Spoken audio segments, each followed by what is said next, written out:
508, 508, 508 is where I'm from. 508 is where I'm from. 508 is where I'm from. Am I not live? See where I'm from, we don't Hold on. so got them burners, we don't rip no corners where straight money earners for you does. Hold on. Are we live? Yeah. No, it started to go live on my YouTube stream, but the sound was terrible. All right, good.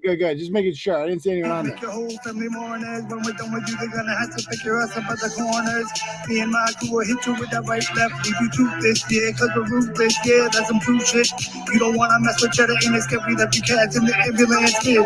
Food stands, leave your clothes, buddy, and damn, then we're scooping up your trams. 508, where I'm from. 508 is where I'm from.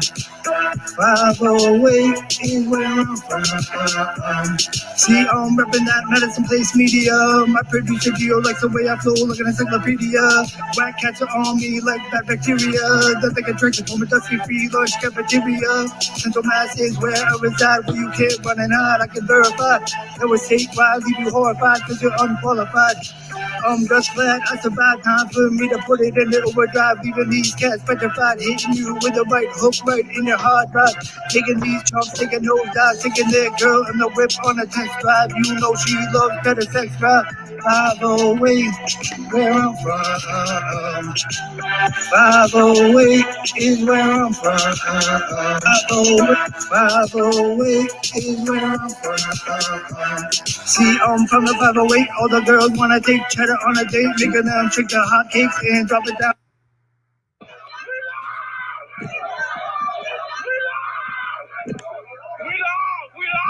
All right. What's up, Turtle Riders? Welcome to the Turtle Boy Live Show. I'm gonna add Mr. David the Druid as the guest tonight. How's everybody? How you doing, David? Is David there? Did we lose David? Awesome. Great start. Okay. We'll get him right back, I'm sure. Device is not connected. Hopefully, David will be back with us momentarily because we got a good show tonight, folks. I'm going to go ahead right now and share. I've already shared the link on the Clarence Woods Emerson page as well as the Turtleboy Sports Facebook page. What I'm doing right now is I'm tweeting this puppy out. I can't tweet on my phone, unfortunately, because I will lose the account if that happens.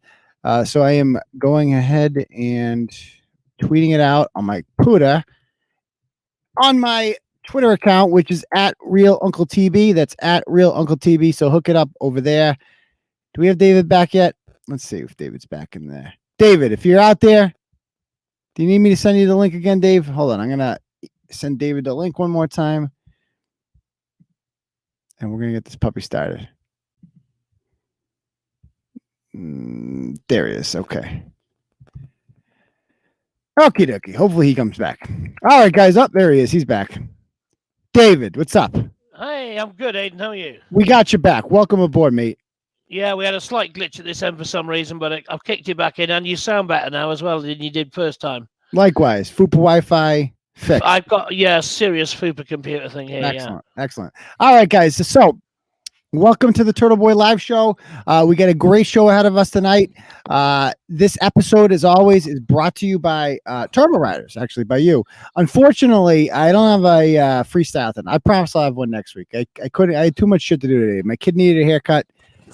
We had soccer in the morning, and then I went to my sister's house for Notre Dame football. They won like 1-0. So definitely. If you feel like donating, though, I still will graciously appreciate any and all donos. You're not required to, certainly. It's always free. But if you feel like keeping the turtle going, and bonus, if you donate any amount of money and you write a message with it, I'm going to read it off. You can give a shout out to whoever you want. Doesn't matter. I'm going to read it off. It's going to be good. I know certain programs, David, don't like donations. Very against it. But very strange. Yeah. But they will still kind of in a roundabout way request that you send money. It's just not donate. It's not e-begging, of course. Yeah, and we're going to see later on tonight where exactly that money goes. Does it go to very poor quarterbacks by any chance? Yes, there's some washed up. We'll get to that. Let's get to that later. Yeah. All right. So how we like to start every episode, guys, is with a little thing called Where You Reppin'. So let us know in the comments right now, where are you watching the Turtleboy live show from this evening? Go ahead. Let me know. Let's see. They should start coming in. Yeah, it takes about 10 seconds. Yeah, you the old delay. Then all of a sudden they get flooded with them. And then, it comes in. Charleston, South Carolina, Agawam, West Atlantic, Apache Junction, Brock, Vegas, New Braintree, Arlington, Hooksett, New Hampshire, Westminster, Manchester, Tucson, Turtle. Let's see, Agawam, Vanillis, Wales, Guilford, Connecticut, Abington, London, 908, New Jersey, Wakefield, Falmouth, Nashua, Woburn, West Bridgewater, Los Angeles, Fall River, Ohio. Excellent. Repping from the 01605. That is Worcester, Mesa, Arizona. Let's see. Derry, New Hampshire, Salem, Manamet, Spaffney and Kareen's New Condo. Ooh, sexy. Bethlehem, Pennsylvania, Charlestown, Peabody, Dirty Sanchez. Let's see. Westport, Connecticut, Burrillville, Whitensville, not Whitensville. Excellent. Worcester, another one. Let's see. Australia, Armadale, Australia. A real Australian. Hey, ooh, shots fired. Shots fired at our resident Australian. They say they're a real Australian. Excellent. Holden's in the house. Excellent. Hanson, Southington, Connecticut. We had someone a story on that this week. Let's see what else we got here. Hyde Park, the Dead End. Excellent. Court. That's not a place. All right, so that's there. So we got a lot of good shit we got to talk about tonight. Once again, if you donate, I'll gladly read your name off. I'll refresh that periodically throughout the show. Okie dokie. So let's start with our first story of the evening, David. Let's see. What are we kicking off with? Let's see. Let's start with story of Taunton, the jerker there. Taunton. You get so many stories out of Taunton, my friend. Yes, we do. Is there a Taunton in England? There is. It's in Somerset. Yeah. Of course there is. I feel like every town in Massachusetts. Every town in New England has, apart from apparently Crewe, where I live. There's no Crewe in New England. Crewe? The name of your town? Like CREW is the name of your town? There's an E on the end, but yeah. Okay. So is England, like, are you guys back up and running or what? We were, and now all the threats from Boris is that we're all. Oh God. Yeah, we're all going down again. Yeah. Oh, I bet you are. Some more than others. We're now limited to. I went to the pub tonight and literally, bless her, the girl behind the bar kept coming out. No, you can't sit more than 6 together. It was a nightmare. No, for fuck's sake, unbelievable. Yeah, are your schools open? Are your schools? Laura tells me your schools are open. Yeah, schools are back, but they're all going, oh, we've got a COVID case. We've got a COVID case. No, so I suspect some will shut down straight away. I don't know. Well, out here, the schools, obviously, shit has hit the fan this week. I'm stressed out beyond belief, and a lot of parents are, because the stupid remote learning thing. Basically, we're prisoners in our own house. Like, we can't leave anymore because now, like, I used to work from home, and now there's a child at home that, like, I have to sit there and monitor on the freaking computer while, they tell, Joey to turn his freaking mute button off 50 billion times and never works. And there's, dogs in the background, and it's just a freaking absolute nightmare. Whoever thought this was a good idea is a moron. Anyway, and in Taunton, it was like nothing we've ever seen before, of course. Just reading off this report from the Taunton Daily Gazette, or whatever their newspaper is called out there. It says, Taunton Public School Superintendent John Cabral confirmed in a written statement Wednesday that inappropriate conduct of a sexual nature involving a student occurred during an elementary school remote learning class and was witnessed by students. Cabral said the incident occurred Tuesday, the second day of classes, at around 1 p.m. and was quickly reported to the principal of the school, Galligan Elementary. So when you read that report, when you read that press release, Dave, what does that sound like to you? Did we lose Dave again? Hold on, we got to add. Dave, did we lose you there? Oh, maybe. Can you hear me? Yeah, I can hear you now. Did you hear that whole? So I did. All right. So when you hear that whole press release by the school, what does that sound like to you? It sounds like something minor happened and it's all under control. Yeah. It sounds like, something minor happened, like inappropriate very, very trivial. Yeah. Of a sexual nature involving a student. So maybe a kid made a joke or something there that they shouldn't have. Not a big deal. The teacher quickly handled it. Well, let's see what really happened. Let's see what really, a little bit different than what actually transpired there. Here's what actually happened. Let's see. But Fahey and another parent who said she saw the video of the incident dispute the district's characterization of what happened. Fahey said the incident started when her daughter was in the sidebar video chat with another student, and the student in question, the student who said wasn't part of the class. Okay, so there's just a kid there who's not part of the class. That's a thing that happens with Zoom learning for some reason. Who was running around yelling expletives and showing a drawing to the camera. Fahey turned on her daughter's microphone and asked the child, who she said appeared to be a 3rd or 4th grader, to stop, but then closed the window and joined the main classroom. Around 12:55, Fahey said approximately 10 kids were logged onto the main classroom when the misbehaving student logged on and began the same disruptive behavior. The teacher, she said, had not logged on yet, and there seemed to be no adults near the disruptive child. He then pulled the front of his pants down. He was a fully erect young boy. Oh my God. He was waving it in front of the camera. He was bending over and showing his bottom. Okay. So this is just little kid boner right out front and center. He's bending over to show his ass crack too. I don't know. Like, he's basically discovering himself and having a good old time on there. And this is clearly like an older sibling of somebody who's probably in the class, because I don't know how else they get the Zoom code. I'm not really sure how that works, but the teacher, of course, is helpless. So the teacher was yelling for him to stop. She was crying into the camera. I don't know what to do. She was mortified. You could see she was scared. I kind of feel bad for her. No, Dave? Yeah, absolutely. She must have been panicking like hell. I mean, my thoughts on the teacher are really quite simple. If she's in favor of this remote learning, I don't feel bad for her at all. If she's just somebody that doesn't really have opinions and does whatever job she's told to do, then I feel awful for her because she didn't choose this. Clearly, a lot, and you have to figure a lot of these teachers aren't up to scale. Like, we're talking about, we've seen boomers on Facebook before. Like, they say dumb shit, right? Like, picture boomers on Zoom. Nightmare. Nightmare. Absolute nightmare. So she's helpless. She's crying.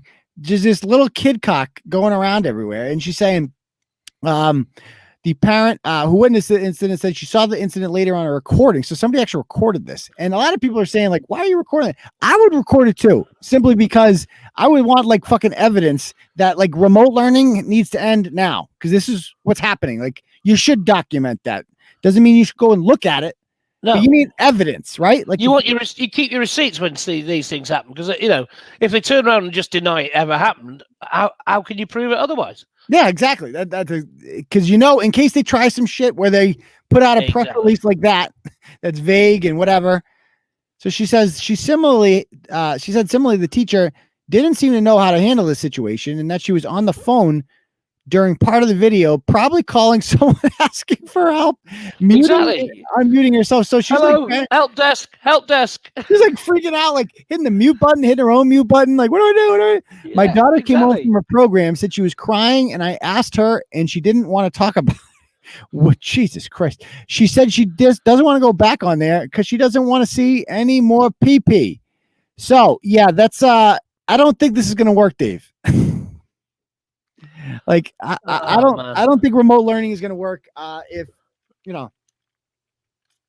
I mean, go ahead. I know people over here that some people have done this remote learning, and it's just not the same. I had a friend of mine, complaining that they work at a school and they've got teachers who are coming in with remote learning qualifications, and they're saying, "Good luck, you've never been in front of a class in the flesh before." As you know, I used to teach in further education, and there's no experience or no substitute for actually being front of house and learning how to do that and handle a group. No, You can't learn that on Zoom. And I feel if this is happening in like Taunton, like picture what's going to happen in Boston and Springfield and stuff like that. Yeah. Like, because you're going to have kids, and this is a second grader, right?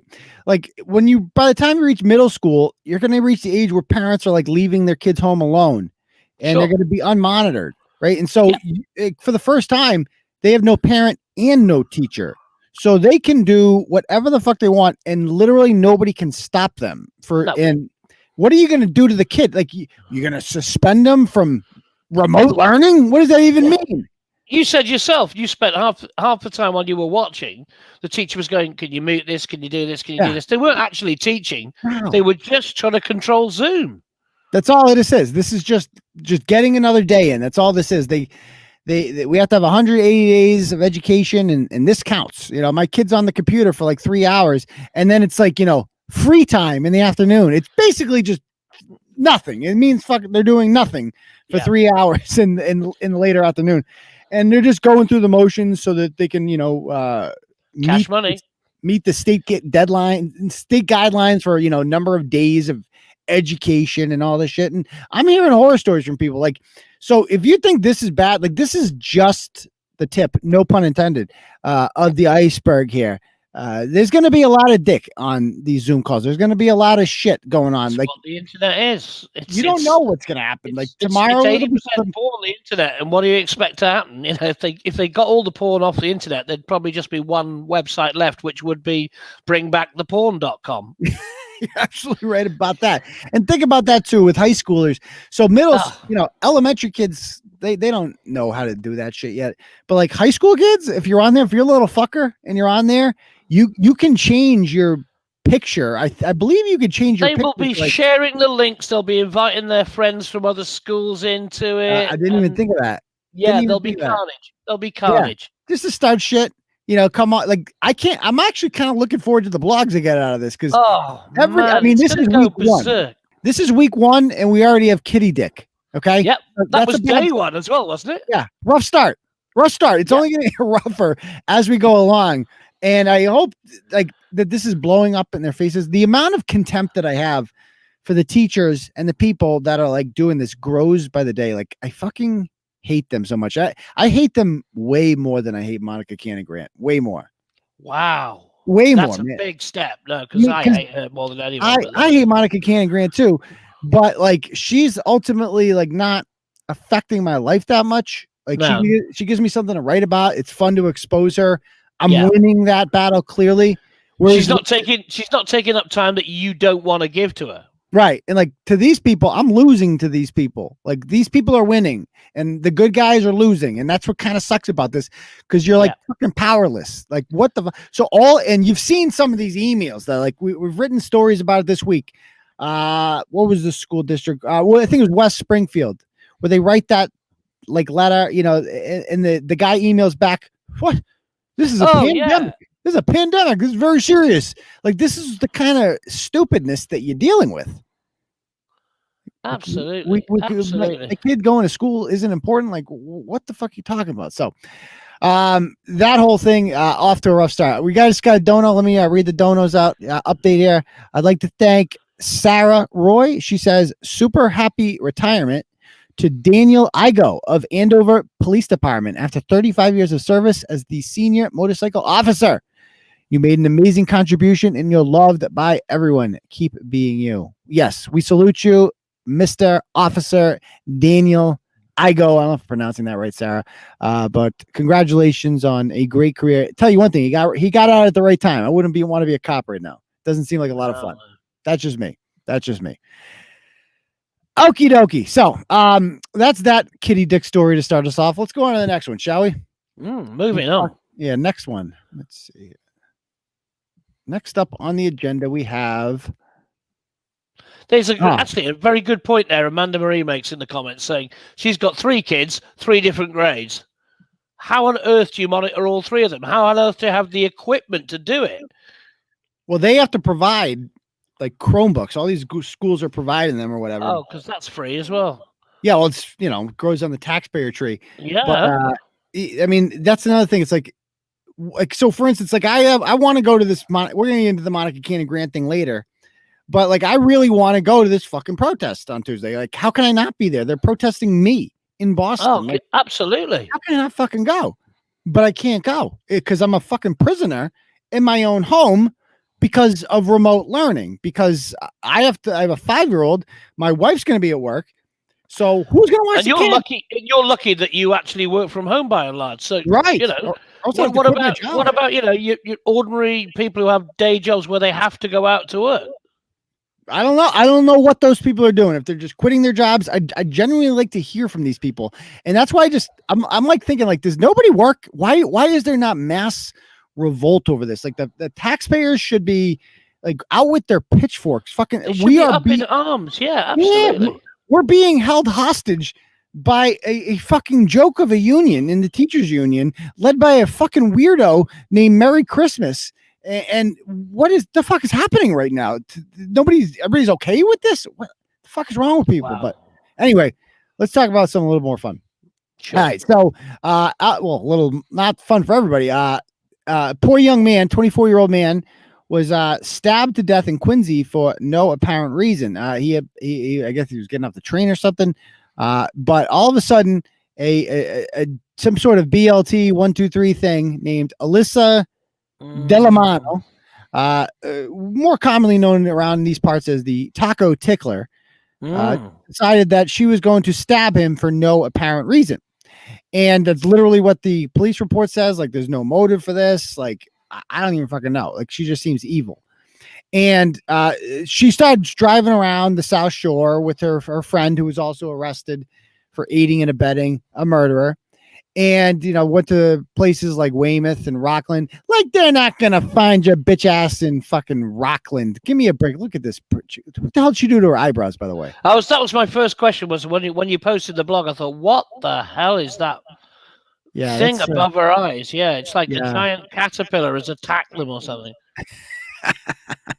So she's quite lovely. Here's the family in quite possibly the most Quincy photograph of all time. The mother, by the way. Are you sharing the screen, by the way? I've just got me and you up there. Oh, crap. I don't even have the screen up. Thank you for reminding me. You're welcome. Oh, you're so smart. Okay. There you go. There we go. Okay. So there they are. There she is. Sweet. Right, Jesus. Oh, good Lord. And there there's the BLT. Yeah, this is the family. Let me go back to the first blog on them first, actually, because we got to talk about what the mother posted, and because this is a 2-part blog. So mom, Joellen, decides right after her daughter is arrested for murder that she is going to go on the Quincy Police Department page and defend her daughter's honor, which is always a high percentage move. There's her. There they are. She's staying home, saving lives. Unfortunately, her daughter's not. Look at this chick. This chick, all the cover bands, like all of them, every 80s cover band, everyone. Every single one. If you're in a Bon Jovi tribute band, there is a free ride right there. Right there. You got that right. So there's Joellen, and she decides she's going to come on with the whole didn't do nothing, innocent till proven guilty. Fact, he jumped out of a car and attacked a girl, but she's wrong. Shake my head. He attacked a girl. He provoked this. You don't know what really happened. The truth will come out. Facts. Facts. They really. It's like with deformation. You laugh every time they do it. Exactly. Again, do it every time. It's like the flat brim hat or the duck face selfie. There it is. Facts. It's another single time. Clue. Facts. Facts. FAX. I'm sorry he lost his life. Oh, his son is so stupid, but there's 2 sides to every story. Like I said, there's no proof. She did it. He was on top of her. There was others in the fight. Get your facts straight. And if she had to defend her 120-pound body over a 200-pound man, so be it. And then prayers for Alyssa, who's been wrongly accused of a horrific crime. And then starts putting stuff about, I don't care how old my daughter gets. I'm helping her in any situation, especially if she's trying to help herself. China. China. Oh, yeah, that's always another reference. Yeah. Yeah. I'm fine. I'm that family member that don't mind not being family no more. Bitch, bye. If I see some kids jumping my baby, I don't give a fuck if they first graders. I'm walking up like mink, mink, mink. Oh man, Just made the guy will fucking get up. You gotta love the Fila with sandals, the Fila sandals with socks. Her proud son there. You know, there's some Mad Dog 2020s in there. You know Newport that's lights. Yeah, yes. You know that's a Newport Light. The old gravestone selfies with the wife beater. of course, gravestone selfies. Yeah, everything. You know, couple kids from Dorchester. All this lovely shit. So they've obviously been arrested a million times before. They got Google trophies galore. Actually, I wanted to call her before we move on. Let me call her. Oh, please. Yeah, we got to call her. All right. What's Joellen, right? Let's see if she has anything to say. Joellen, Delamano. Okay. There she blows. Okay. She did not accept my friend request, but she also hasn't denied it. So that's good. Let's see if she answers. Unreachable. Okay. So she's not reachable. But I saw another supporter in there. There was another supporter I wanted to call. I want to call all these supporters. Because where's the other one? The other one's name is. Where'd she go? There's so many on there. Oh, Donna Roos. I know this girl. Didn't happen. There's no other way. We got to look this one up. Donna Roos. Yeah, we got to see what she's up to. Fact. He jumped out of a car and attacked a girl, but she's wrong. Shaking my head.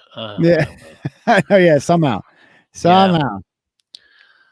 It's the fault of the guy who got stabbed. Yeah. A complete stranger just leaps out and attacked her. Yeah. Don't you hate that? But she had the knife. Interesting. Yeah, very interesting, actually. Yeah, she didn't do nothing. Didn't do nothing wrong. All right, didn't do nothing. I just messaged Donna. Let's see if she answers. Not reach. Okay, unreachable. All right, so let's go on to part 2 of this blog. So, part 2, we got some interesting audio.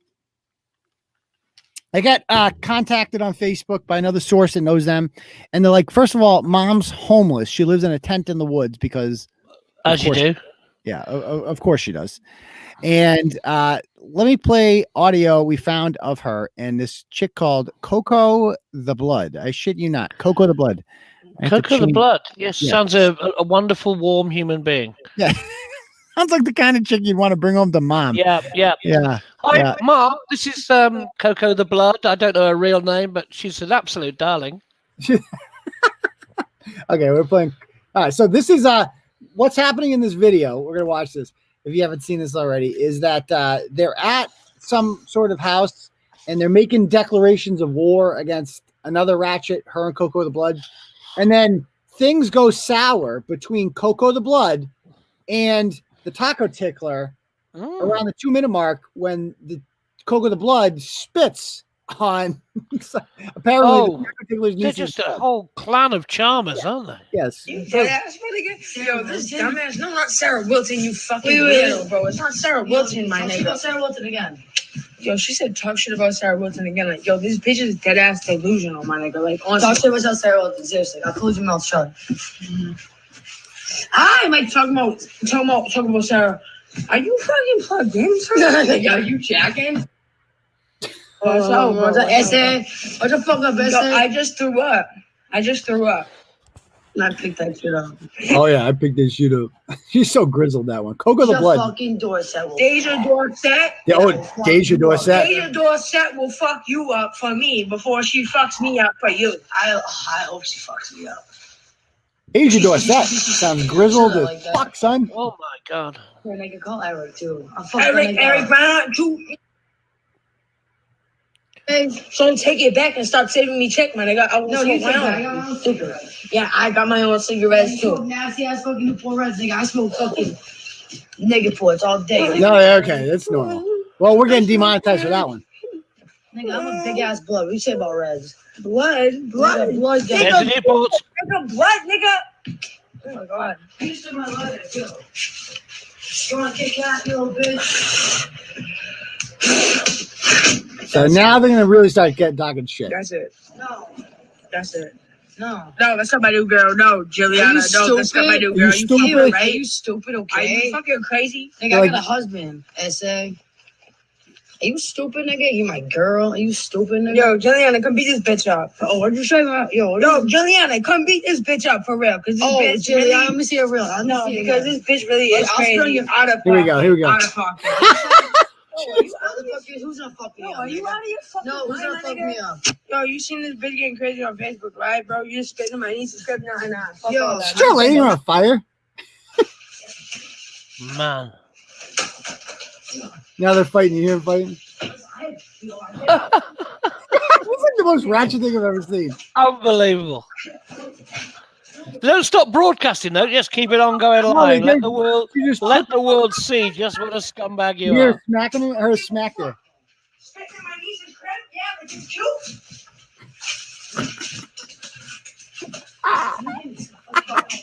Yeah, I do. Because you're scared. Because you're scared. Times for Joey. I have fucking court. I court. That's your excuse, man. You get the fuck out. Or guess what? I gotta see my ex-boyfriend. You're scared, man. I have court. They love the N-word. Oh, yeah, I know. Let's hear it. Spitting in my niece's crib, my nigga. I really ain't scared. I don't give a fuck. So what's up? So swing, my nigga. Listen, I'm not gonna swing. Yeah, I know you're not. You're gonna. And then listen to this. Then the mom calls. Oh no. Listen. So she don't want to go, right? You're live. No, I'm about to go home. I fucking gave her. I told her, yo, get off. And I told you, so get the fuck out. There's the door. Oh shit! The mom calls like, yo, you're live. So anyway, I can totally picture that chick killing someone for absolutely no reason after hearing that tape. No. Absolutely, guilty as hell.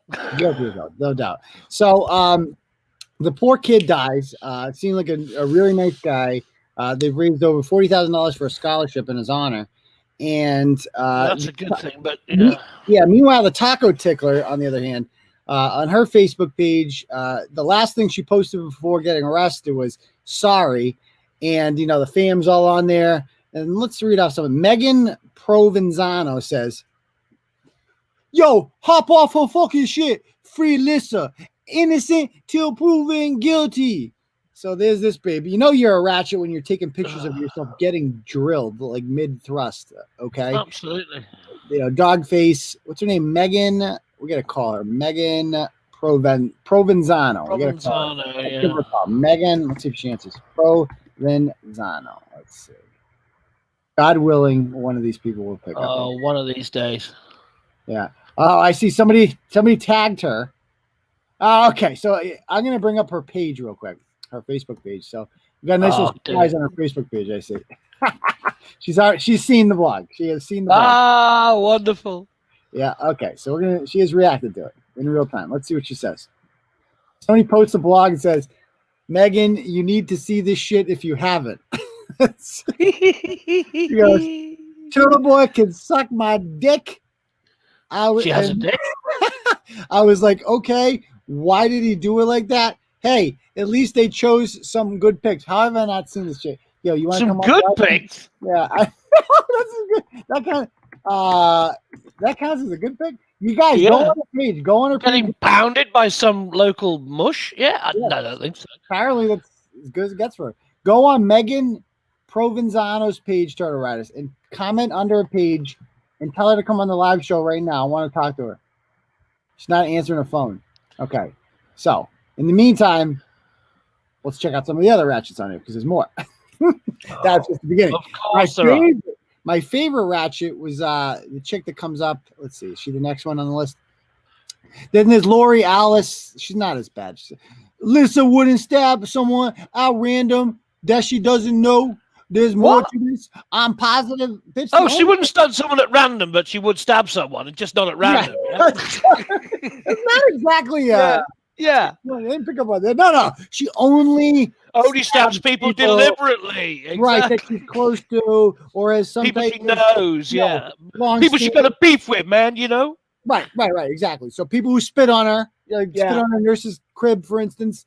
She might stab you, like Coco the Blood might get stabbed. She wouldn't stab me. That would be random, right? Yes. But Coco the Blood, Yeah. So she fucked that bitch up. Also, there's more to this. I'm positive. Girl, the only thing you're positive is fucking HIV. Good Lord. Back at you. So she just goes on and says some more ratchet stuff. Oh, she also said that, like, why did she run if she was innocent? Simple. She got a good explanation for this. Didn't want to go to jail, probably. Clearly, she's only a 22-year-old girl. I've been in a situation where I should have stayed at the scene. Instead, I fled the scene in terror. So if this is something that you can relate to, it's not normal to like. Panic attacks are real. That's okay because you don't go to jail for murder if you just had a panic attack immediately afterwards with a K. Panic with a K. In fairness, like if I was like hunted for murder, like they wanted me for murder, and like you're going to jail for life, you might as well run, right? You might as well. Yeah, I mean, give it one last hurrah. Like you're gonna get caught soon anyway, so. Might as well go get McDonald's one more time or live it up. Panic attacks are real. Yeah. It's just the weirdest excuse ever. Yeah. And then there's this beaut. Here is Stacy Mulvar. Oh, dear God. Oh, my God. What is that? This is what 38 looks like in Quincy. Good Lord. Yeah, that's like she's clearly a cousin of the Fitchburg motherfucker from the other week. Yeah. Somebody called her a gargoyle. And I've never seen something so accurate. She looks like a fucking gargoyle. She does. Yeah. So Stacy says, "Love you, Lissa." What she say? Who the fuck are you? Was you there? Innocent until proven guilty. Unless you were there, keep your fucking trap shut, dirty bitch. Were you there? And then it's like it says right in there, right in the police report that. Two of her own friends turned her into the police.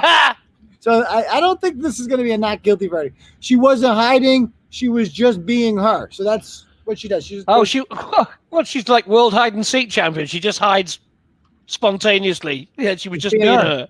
Just being That's what I do. I hide. Yep. Sometimes she stabs a complete stranger and come No. fight. She'd never stab somebody randomly, only deliberately. Yeah, oh, that's a good point. I forgot about that rule. Yeah. I forgot about that rule. I've done time with you, stupid bitch. Go fuck your boyfriend's nose. What? I don't even know what that means. I don't even know what it means, but if you see something like that, you've seen some shit, you know? Yeah. Have you seen the video? Listen, I was just recently incarcerated for a bitch that said I sliced her up with a box cutter. I did. She said that, but I didn't. I sliced her up with something far more deadly. A bitch that sliced the bitch until all the surveillance tapes were looked at and the weapon got fingerprinted. I was released. I bet you there's more to that story. I bet you there's more to that story. That's another bit of gold right there. Oh, good Lord. Yeah. So we need to give her. Oh, she goes on to say, Stacy Mulvar. You keep talking about me eating pussy. LOL. Strictly dickly here, but obviously you miss it. You keep talking about it. What's the matter? Your nasty looking little dick boyfriend not satisfying you? Question mark. So we need to call her up immediately. Stacy, get her on. Yeah, please answer, Stacy. God, I hope you answer. Please. Okay, so she's not really active on Facebook. Let's see if she'll answer. I want to know if it wasn't a box cutter, what it was that she sliced that bitch up with. Okay, so she's not answering. Let me try. Last one I'm going to try is Coco the Brick. Let me see. Yeah. Coco the Blood, rather. Coco the Blood. The Blood. The Crip. Yeah. There she is. Okay, let's give her a call. Come on, please answer. Damn it. None of them answered. Okay. Goddamn Facebook privacy settings. All right. Well, that was fun. Let's go on to the next topic then, shall we? Let me just refresh. Oh, yeah. That was fun. Yeah. Okay. We got a couple more donos to read off. We have here Willie Gross says, keep speaking the truth. You know what, Willie? I'm going to go ahead and do that. I'm going to keep speaking the truth just for you guys. Thank you. You're doing a great job as commissioner, Willie. I really appreciate that. There is, once again, the link if you guys would like to contribute to the show. I will read off anything you put on there. Next topic. Next up on the agenda. And keep me up to date on the Celtics score too, guys. I'm gonna try to end this before the game is over. I'd actually like to see the. I thought you'd quit on basketball because of BLM and you know China what? and I all can't. that. I'm addicted. LeBron and I'm addicted to sports. I can't help it. I'm that guy. I'm not one of those guys. I can't do it. I like sports too much. Even baseball, because the Red Sox suck. No, and the baseball's just bored. Baseball is very easy to give. I don't give a fuck about baseball. That's the one I can't give up. I love baseball, man. Oh, the fuck do you like baseball for? I love baseball. It's not even a British sport. No, I love it. What do you like about it? So I'd rather watch cricket. It's just a duel. It's 1 against 1. The guy there throwing as hard as he can or as clever as he can against a guy who's trying to tattoo him out of the park. God, I love baseball. But you guys have cricket. It's way better. Yeah, I love cricket as well. Yeah. I feel like baseball is just a bootleg version of cricket. Yeah, it is kind of, but I really do like baseball, I have to say. And the White Sox, which is my team for no reason at all, really, and they're having a really good season as well. Apparently. So, all right, let's pull Tim up. Anderson and Jose Abreu are absolutely. I had no idea you like. How the hell do you like the Chicago White Sox living in goddamn England? Wales, I apologize. It's like any sport; you have to pick a team when you first get into a sport. You have to pick one, otherwise. You know, it's a little dull if you haven't got someone to root for. And I picked the White Sox for. Well, I'll tell you why I did pick them, because I started watching baseball back about 25 years ago, maybe more, maybe 30 years ago. I'll tell you who was playing well at the time was the A's. They had Canseco and Maguire. Oh, that was like 4 years ago. That was a long time ago, brother. Oh, yeah. That's when I first started watching baseball. But the White Sox hadn't won the World Series in forever, and it was between them and the Red Sox for the same reason, and it was a coin flip, and I just picked the White Sox. Well, they've had some tough years lately, Dave. So they haven't reached the playoffs for 12 years, but they've done it now. They're already in. Oh, there you go. I wouldn't know. All right, let's talk about this broad here. Katie Taylor, originally from Oregon, is a transplant now living in Providence, and she is. I've seen woke before, David. But I ain't never seen anything this woke. This was like good, new, like next level shit. So this is what she actually writes. We have her usual Facebook posts here about, Black Lives Matter, going to these protests. She's got the fist raised up, like, yeah, Black Power, yeah, whatever. She's as white as you can get, though. She canceled her trip to Iceland. If you've ever had a trip to Iceland scheduled, you're white as fuck. And that is, by the way, Iceland is officially, in every sense of the word, the whitest country on earth. It's white landscapes, it's white people. It doesn't get any whiter. It's also like a trendy place. Like, I know white people that have been to Iceland. Like, that's like the new white people thing to do, is go to Iceland on like vacation. It's a cool thing to do. A lot of Americans go to Iceland for whatever reason. I feel like just so they can tell other white people they've been to Iceland. Nobody from here goes there. Nobody. No reason. And you also don't see a lot of brothers from America go to Iceland. Yeah, probably not. They know better. Know better. I'm not going to fucking Iceland. Are you fucking crazy? Yeah. So anyway, she also does jujitsu, so she can fight apparently, and in basic white girl shit, all this stuff. So this is what she writes on a Facebook page called Providence, but on Facebook. Hi, neighbors. It frustrates me to write this because I felt conflicted on whether I did the right thing. Yesterday, I drove through my old neighborhood near West Broadway on my way to run errands, and I had to stop in the middle of the street as I encountered several women in a physical altercation in the middle of the street. I felt paralyzed with what to do next.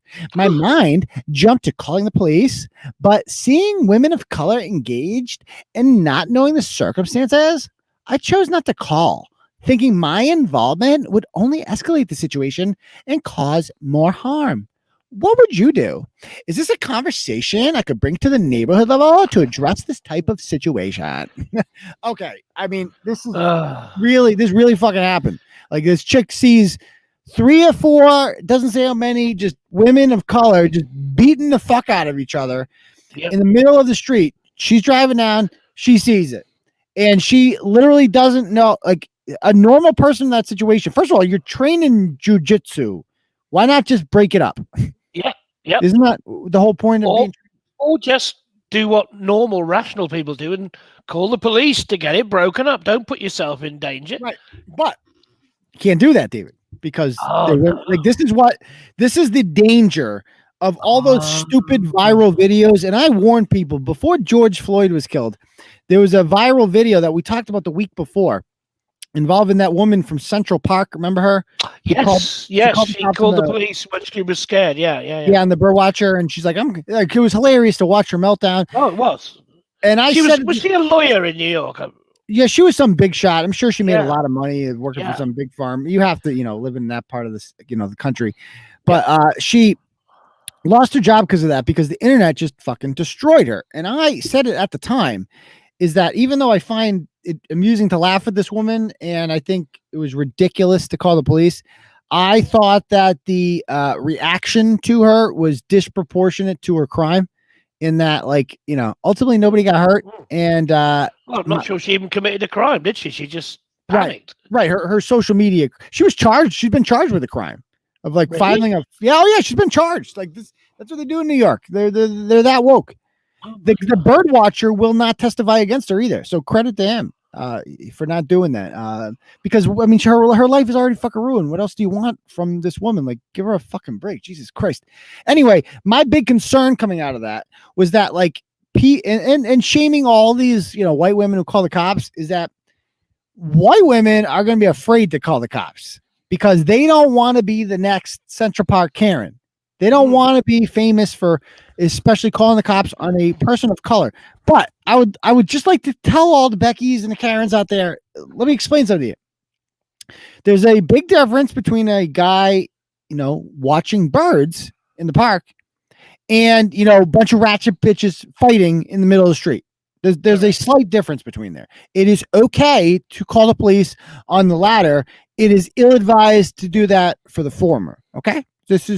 And there is a difference, but these people and Black Lives Matter and with George Floyd and everything, they've just become convinced that if you call the cops on a black person, they're dead. Yeah, the police can't wait to pick up the phone and go, we'll be right over to kill them now. Yeah. It is a fucking death sentence. There is a 100% chance if you call the cops on a person of color, the cops were like, thank you. No, thank you for letting me know. The execution squad's coming over. Yeah. We're going to kill them over right now. Yeah. We're just going to fuck them up, This is Nicaragua. You're welcome.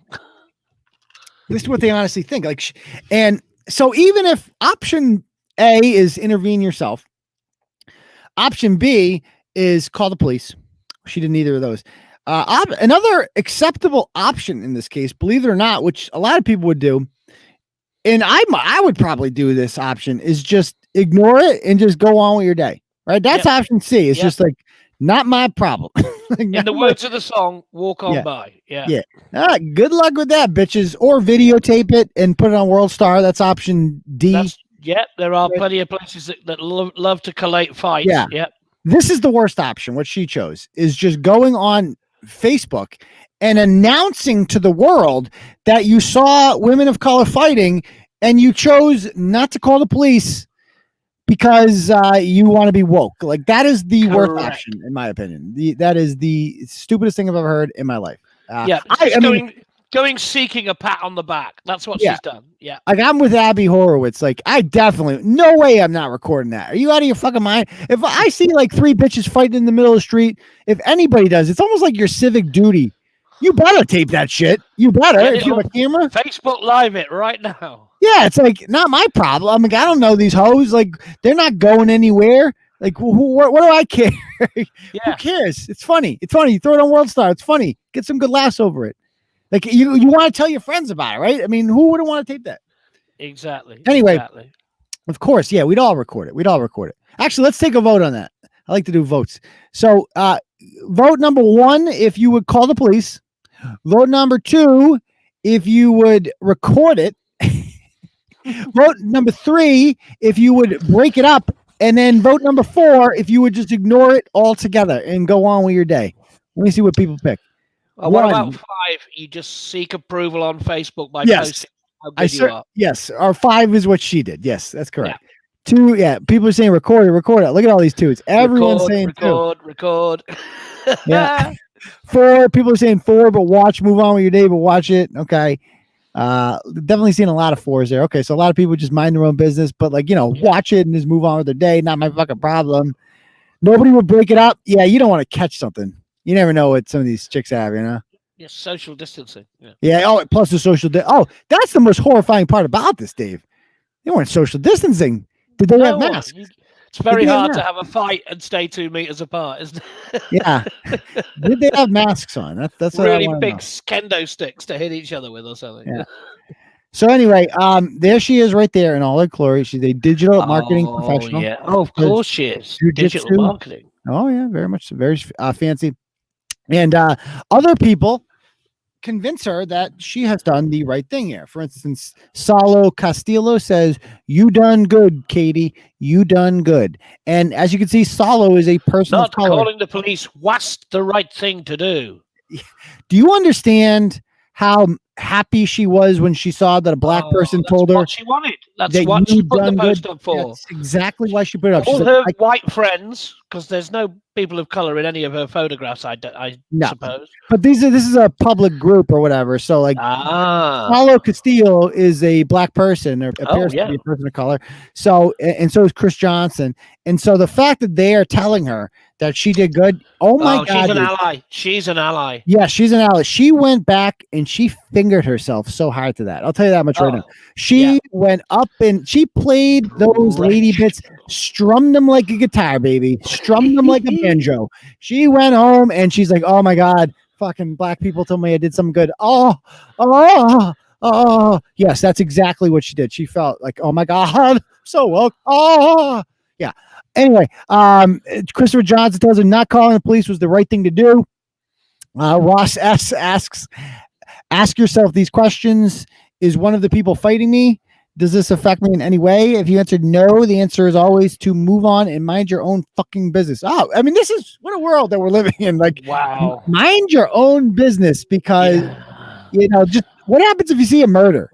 Like, you're just supposed to, like, yeah, whatever. It's fucking murder. Like, oh, yeah, just, hey, not my business, whatever. And then no snitching. Yeah, somebody actually mocks her and says, this is the most whitest person thing I've ever heard anybody say. and Katie says, would you like to provide feedback on how I can improve? She wants to have a conversation. Yeah, I want to be a decent neighbor, and I have yet to hear any information about community-based alternatives to protecting our neighbors. So if there was one out there in Providence, I would hope somebody in this group might be able to set me straight. Basically, she's like, how can I be a better ally? How can I be a better ally? She goes on to say, honestly, what would you have done though?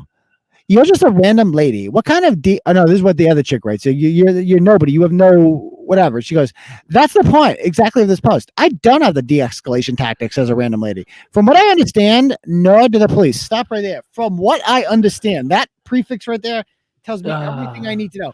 From what I understand, the police have no de-escalation. That means she read like this chick reads Huffington Post and only Huffington Post. From what I understand from reading fucking Salon, it is my understanding that cops are all bloodthirsty tyrants and they have no de-escalation training. None. She genuinely believes that the police's solution to everything is to go in there and open up, start banging away. Like, I don't know. Yeah. And so she goes, I've heard of instances of community-based crisis intervention, namely in Eugene, Oregon. I would love to know. Of course, she's from Oregon. Another white. Oh, that's Eugene. The only black people in Eugene, Oregon are at the Nike Academy doing athletics. And the only black people. Oregon would be one of the top 5 states I would just fucking get rid of in this country. It is fucking useless. It is absolutely useless. I can do a whole rant on Oregon, how useless that state is. But it's fucking huge, first of all. It's covered in trees and hippie white people, and it's run by fucking idiots. It has no reason to exist whatsoever.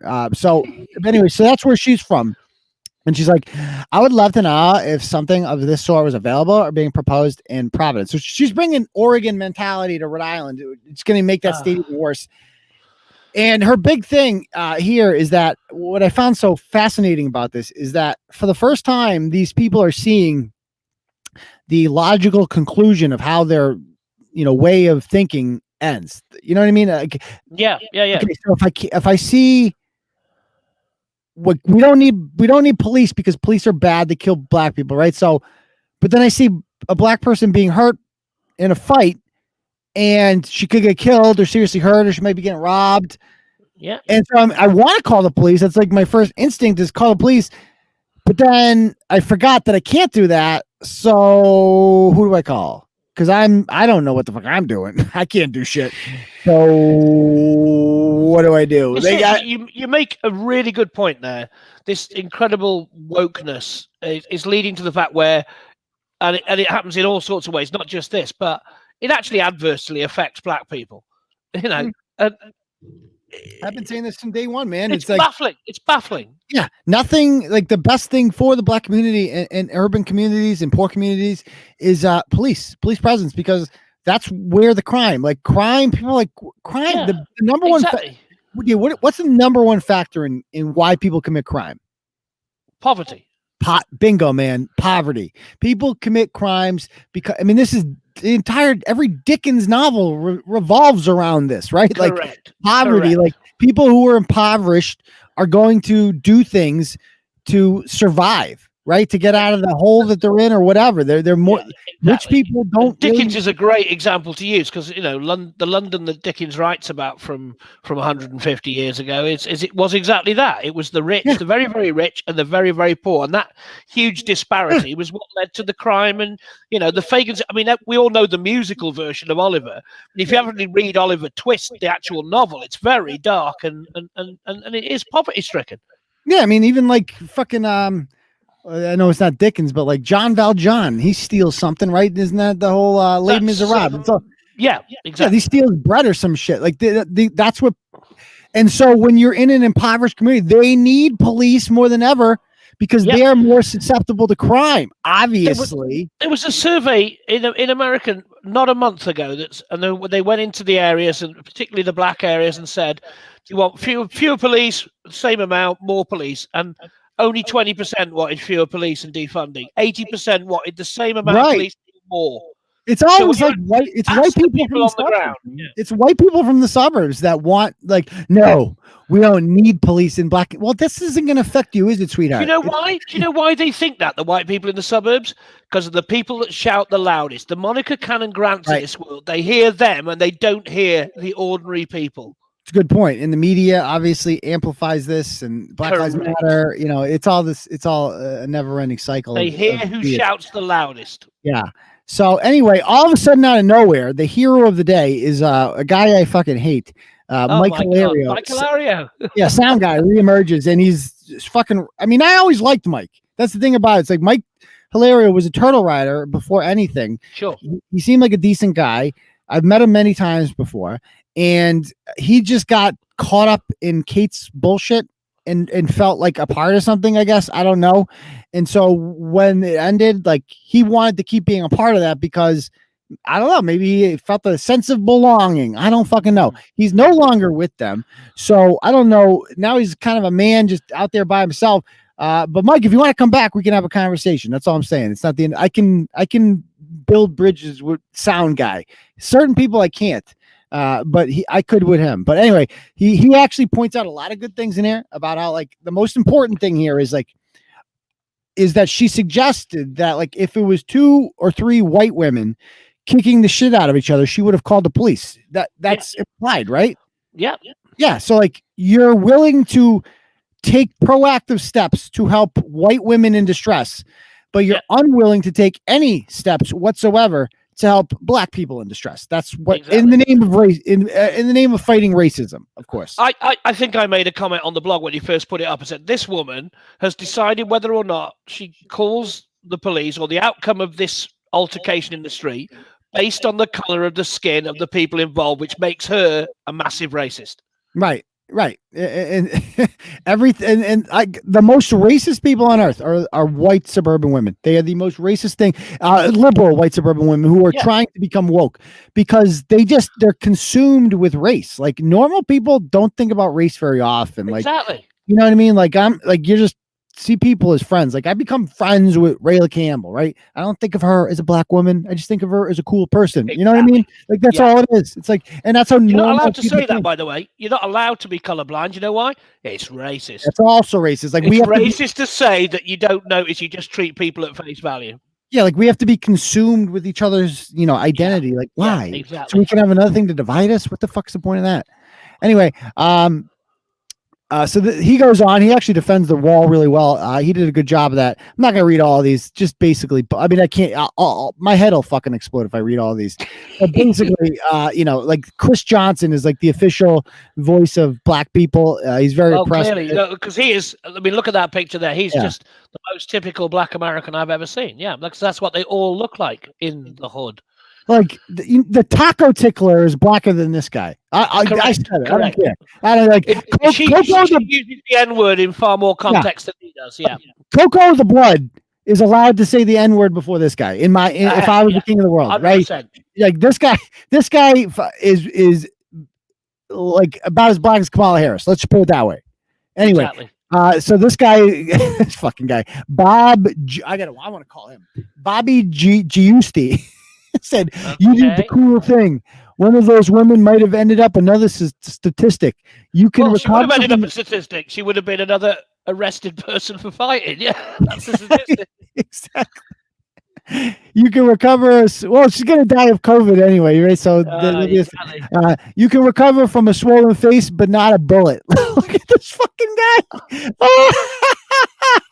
That's the greatest picture I've ever seen. We have to call him right now. Bob, I want to know everything about him. Bob Giusti. Okay. He's a drummer. Okay. Rock on. Yeah. Oh, we have 2 mutual friends. Excellent. Ooh. Let's see if you can answer. Come on, answer. Not calling. Okay. Unreachable. I got to request these people earlier in the day. And people are he posted about being on. He posted on Facebook, Turtleboy, and he just posted a link to something on Turtleboy. Okay, all right. So he apparently acknowledges that he was on Turtleboy, and he's not fazed by it whatsoever. Okay. Anybody else on here we're talking about before we move on to the next thing? Astrid. Oh, look at this one. Look, man, if you can't take a bit of sarcasm, maybe you should leave the group. To be honest, it's clear the OP was hyper aware of the people's race because of the large conversation happening right now about violence against black people. That's it. Regardless of that, it's still a bad move to call the cops, as they all too frequently escalate a situation rather than diffuse it. As to treating systems rather than the cause, it's pretty weird to cast judgment on reforms or change that is yet to happen in a meaningful way. They all look the same. They all look. You made a comment this week about telling people's politics and just by 1 second looking at a photograph of them, and you're spot on. You just knew what that person was going to look like. Yeah. Oh, absolutely. Oh, look at this guy. Oh no, this guy with the banjo at the bottom. This Ashley Banjo guy. Oh, what's this guy? This guy's name is This is Jude Dobney. Of course, he's called Jude. Especially women of color. What else would he be called? Yeah. Hey, Jude. Not all cops are bad. Hey, Jude. Yeah, no, apologize. Jude is another guy. This is Jake. This is Jake Blount. Jake Blount. There he is, right there. Blunt. Jake Blount says, if that were true, someone would be making sure the ones that kill people weren't getting away with it. I'm pretty sure cops isn't this another part of the lie? Yeah. The people who are involved in these police shooting incidents somehow walk away from it scot-free. Yeah. Like Derek Chauvin's in jail. Like he's completely fucked. Even the other guys involved in that, they're all fucking like facing serious shit. Like we hold police in this country when they commit a crime. Guys are under investigation. They don't just let them walk away. That's just a lie. Yeah, it's a complete lie. Like they are held responsible when they commit a crime. Anybody else, exactly. Black Lives Matter has never wanted justice. They always say they want justice, but like the true definition of justice is that like you're put through the system, right? Like you are either indicted and you have a trial before a jury of your peers or a judge, and you are found. Evidence is presented, witnesses are called up. If you can convince the judge or a jury beyond a reasonable doubt that you're guilty, then you're found guilty. If not, then you're not guilty. I mean, and all of these guys, these cops, like they're getting the same treatment as the man in the street. Exactly that. Like the ones who are found not guilty, I got news for you. It's because they're not guilty. Yeah, it's because they're fucking like the evidence wasn't there. Like by our law, like they're not like what Black Lives Matter doesn't want justice. They are a lynch mob in and of themselves. They want cops strung up. That's what they want. And cash. That's the real. Don't we all? Don't we all? Speaking of, let me refresh that dono button. Let's see if we got anything there. Don't know where it got. Yeah, all right. So shout out here to Melinda. Says towards a babysitter for Tuesday. I'll see what I can do. I gotta get down there. I gotta get down there. Great idea. Joanne says tomorrow I turn 52, and it's one way to get a shout out for it. We need you more. Happy fucking birthday, Joanne. It's like I said, happy fucking birthday. So I really appreciate that on your big 52. Congratulations. Congratulations. You survived COVID. Congratulations. You beat it. You beat the odds. Okay. So how the Celtics looking, guys? Let me actually, I can just pull it up. I can see the score. What's the Celtics score? What about the White Sox? How they doing? No, White Sox. Oh, nice. We're whooping their ass. We're up by 18 in the third quarter. So that's good news. Interesting. Okay. They'll probably blow it. Now is right around the time when they start to blow it. So anyway, let's go on to the next topic, shall we? Let us talk about, let's see here. Who do I want to talk about? The Lynn teacher. Let's talk about, we got to talk about Monica. Let's talk about Monica. Oh, God, yes. Okay. So, Monica Cannon Grant decides that she's going to organize a protest against me outside of, and we watched her whole, I'm not going to play her whole show from the other night, but you go back and watch Thursday's, was it Thursday's show or Thursday's show, I think, in which I played the video of her rant from, I think, February, in which she basically a guy, some black kid was pulled over in front of her house and handcuffed, and he was a career criminal, and she I mean, some of these quotes, I'll just read some of these quotes. I will fucking organize a fucking protest, and I will surround that fucking protest, and we will protest until we get some fucking answers.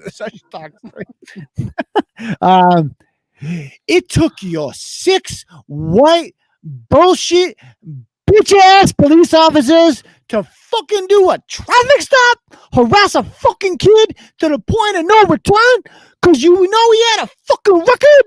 Where the fuck is his free speech? Like, just nonstop like that. Oh my God, what a ratchet. Anyway, there's her lovely son, Naraya, and once again, yes.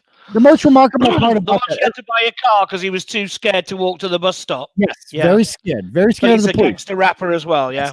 That's a really, really scary gangster rapper who can't walk to the bus. Yes, very hood, very hood.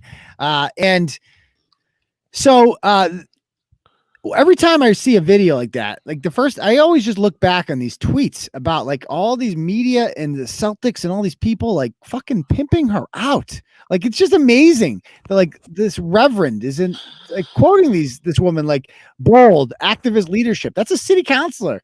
This woman running for mayor says proud to be in the sea of tens of thousands following Monica Cannon Grant. Thanks for all you do to challenge, inspire, and organize. Here's have they not seen her videos? It's a great question, Dave. I don't know if they haven't seen it and they just don't care because she's a useful idiot, or like I feel like they must have known. And she's definitely losing a significant amount of juice because of Turtleboy. And you can tell it's getting to her. Yeah. You can tell it's getting to her big time because the latest video she put out, it was like bipolar Monica, right? Like she was on something. Like is this a new one since the show you did in the week? Because you had that huge rant on. That was from around the time of lockdown, wasn't it? The one I'm going to show you is in a moment is the one I put in a blog last night. I don't know if you have had a chance to see that one yet. I mean, the most brilliant thing that proves how much you get to her is this woman who FTP in her videos calls the cops on you. It's hysterical. Media. Well, she got an explanation for that. We're gonna see. So this is Monica. She is at she's organizing a protest now to quote unquote protect Black Wimpson. So this is for those of you unfamiliar, people like, why does it say X? Watch out, like, there's 10 going and 48 interested. What was that? Oh, yes. 10 people going to that. You be careful. Yes, very careful. So Wimpson is a woke way of saying women because women is not it's got the word man in it. It's got the word man in it. No, it implies gender. These people hate the idea of gender. They hate the idea of like a woman has to have a vagina. Like that's freaks them out. Like women is excluding women with the penis in their worldview. Like that's what they're saying. So that's why. So she's like, Black women in community, education, politics, finance, activism are continually under attack in the city of Boston. 1 week you're celebrated for your amazing efforts, and the next week you are disrespected, assaulted, and vilified while feeling unprotected. After victim. Yes. Oh, she's such a victim. After 4.5 years of attacks from white women, white men, and black women. As black women and activists, one of the most deflating, horrifying feelings is being put in a position to contact the police after being ambushed by a Trump supporter of color, that's Rayla Campbell, and a white supremacist. I was advised by my communication team to file a police report. She has a communication team, Dave? Yeah, it's Ernst. Ernst is her communications team. She called up Ernst. Ernst told her to file a police report. Ernst told her, yeah. Fucking Ernst. On September 11th, and once again, hates the police, calls them up. On September 11th, a Boston police officer leaked that report and allowed that same white supremacist, me, to take a computer screen photo of that police report to launch an attack on my family and I. Not only, like, does she not realize this is public record? Like, unbelievable. Not only myself, but they posted the black officer who assisted me as well as his wife. And if this happened to me, how many other victims has this happened to? An agency claiming to protect and serve has jeopardized my life and the life of my family. How many black women have lost their lives due to this behavior? What? None is the answer. None at all. This woman, she's, dude, I want to take a vote with Turtle Riders out there because I had a debate about this. Vote 1 if you think that Monica Cannon Grant is insane, and vote 2 if you think she's just a fucking actress putting on a show. What do you think, Dave? 1 from me. It's a huge one. She is off her rocker. You think she's insane? Okay. She's mental, absolutely critically insane. That implies that she has no agency over her thoughts. There's like no idea what she's doing. She has she has no self-awareness whatsoever. None. I think she does. I think she's just fucking full of shit, man. I don't think she's insane at all. I think she is just a ratchet. That's all she is. But she's a tremendous actress and knows how to say the right things, put on a good show. It looks like most people are in agreement with me. A lot of 2s in here. A lot of 2s. Yeah. I mean, I don't know. She certainly knows how to play the system either way. You're goddamn right about that. So anyway, she goes on and she's saying, so they're having this rally against me that an emotional while being expected. She goes, how many being black women feels like a crime we can't escape, labeled angry, ratchet, and emotional. Yeah, God forbid Monica Cannon Grant be labeled as emotional. No, we have 100 videos that prove she is all of those 3 things. Yes, exactly. Who would ever call her angry, ratchet or emotional while being expected to show up is violent as fuck. Just violent as fuck. Today it's me, tomorrow it's you. This is her big thing. It's like, no, Monica, it's just you. First of all, you're not being threatened. Your life is not anywhere close to being in danger. We would never do that. I'm not a white supremacist. I just don't like racism, so that's why I we don't like racism and we don't like frauds. Right, exactly. And so you're both of those. So that is why I object to your your public behavior. You carry political power, which you said yourself before. So that's problematic in my opinion. She boasts about it. Yeah. Yeah. Like I like the Celtics and they're offering you awards and I find that problematic as a Celtics fan. So, the Bruins had a wave of the flag, didn't they? Yes, and then they made her take it down. Oh, good. Immediately. So today it's me, tomorrow it's you. That's her big thing right there. She wants to make it seem like this could happen to any black woman. Like this is totally random. We just hate black women. It's like, no, Monica, it's just you. It's just you, honey. It's just you, dear. It's just you.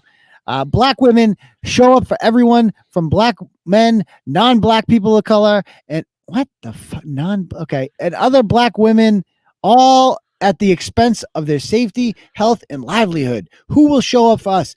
Join Black Lives Matter Boston, Violence in Boston Inc., Organize Black Baltimore, Black Lives Matter New Jersey, as we protect black women. So all these organizations apparently are showing up, and they are going to meet at Boston Police Headquarters 1 o'clock on Tuesday afternoon.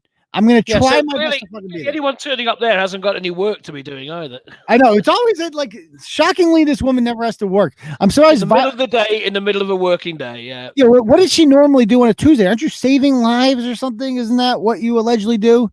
So she puts out this video, and we got to watch parts of this. Rayla's in the comments. Hi, Rayla, from across the globe. Stuff in her face to start, of course. Of course. Healthy. Yes. She's been silent. You bitch, you ain't never been silent. Actually, I gotta switch the mic. Hold on.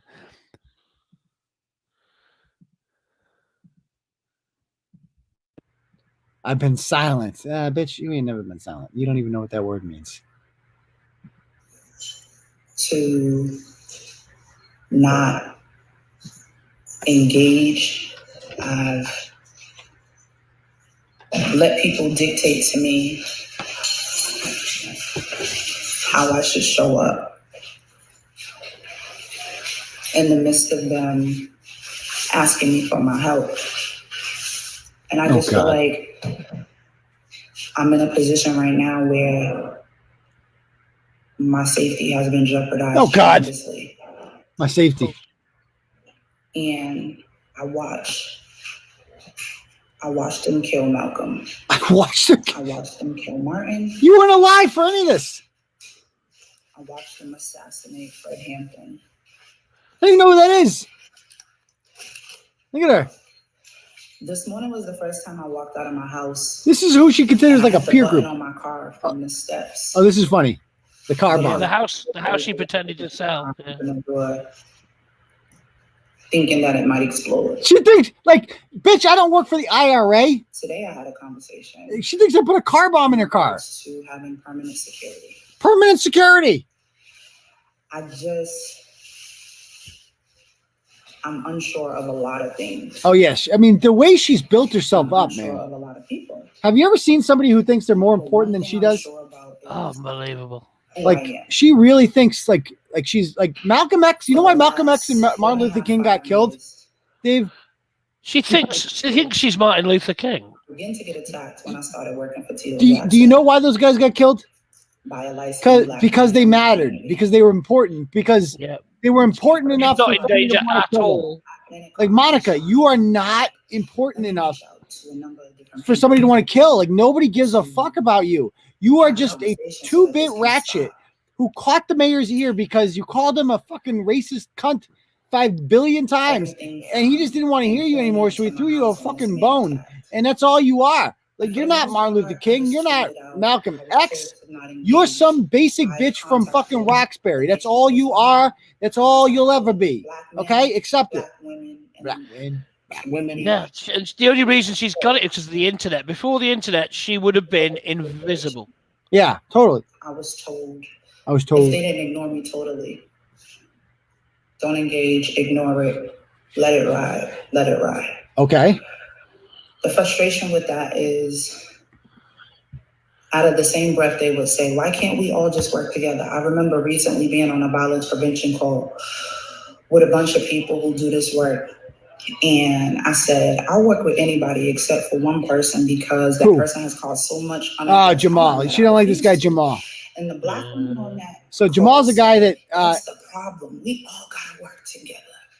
And I thought, would you tell your daughter or your son to sit and be in community and work with their rapist or their abuser? Oh, yes, that's equivalent. So Jamal is a guy from Boston who I've talked to before. He's the one that keeps putting these videos out. And he's a member of the new Black Panthers. So he is him and I do not see eye to eye at like 99% of things, right?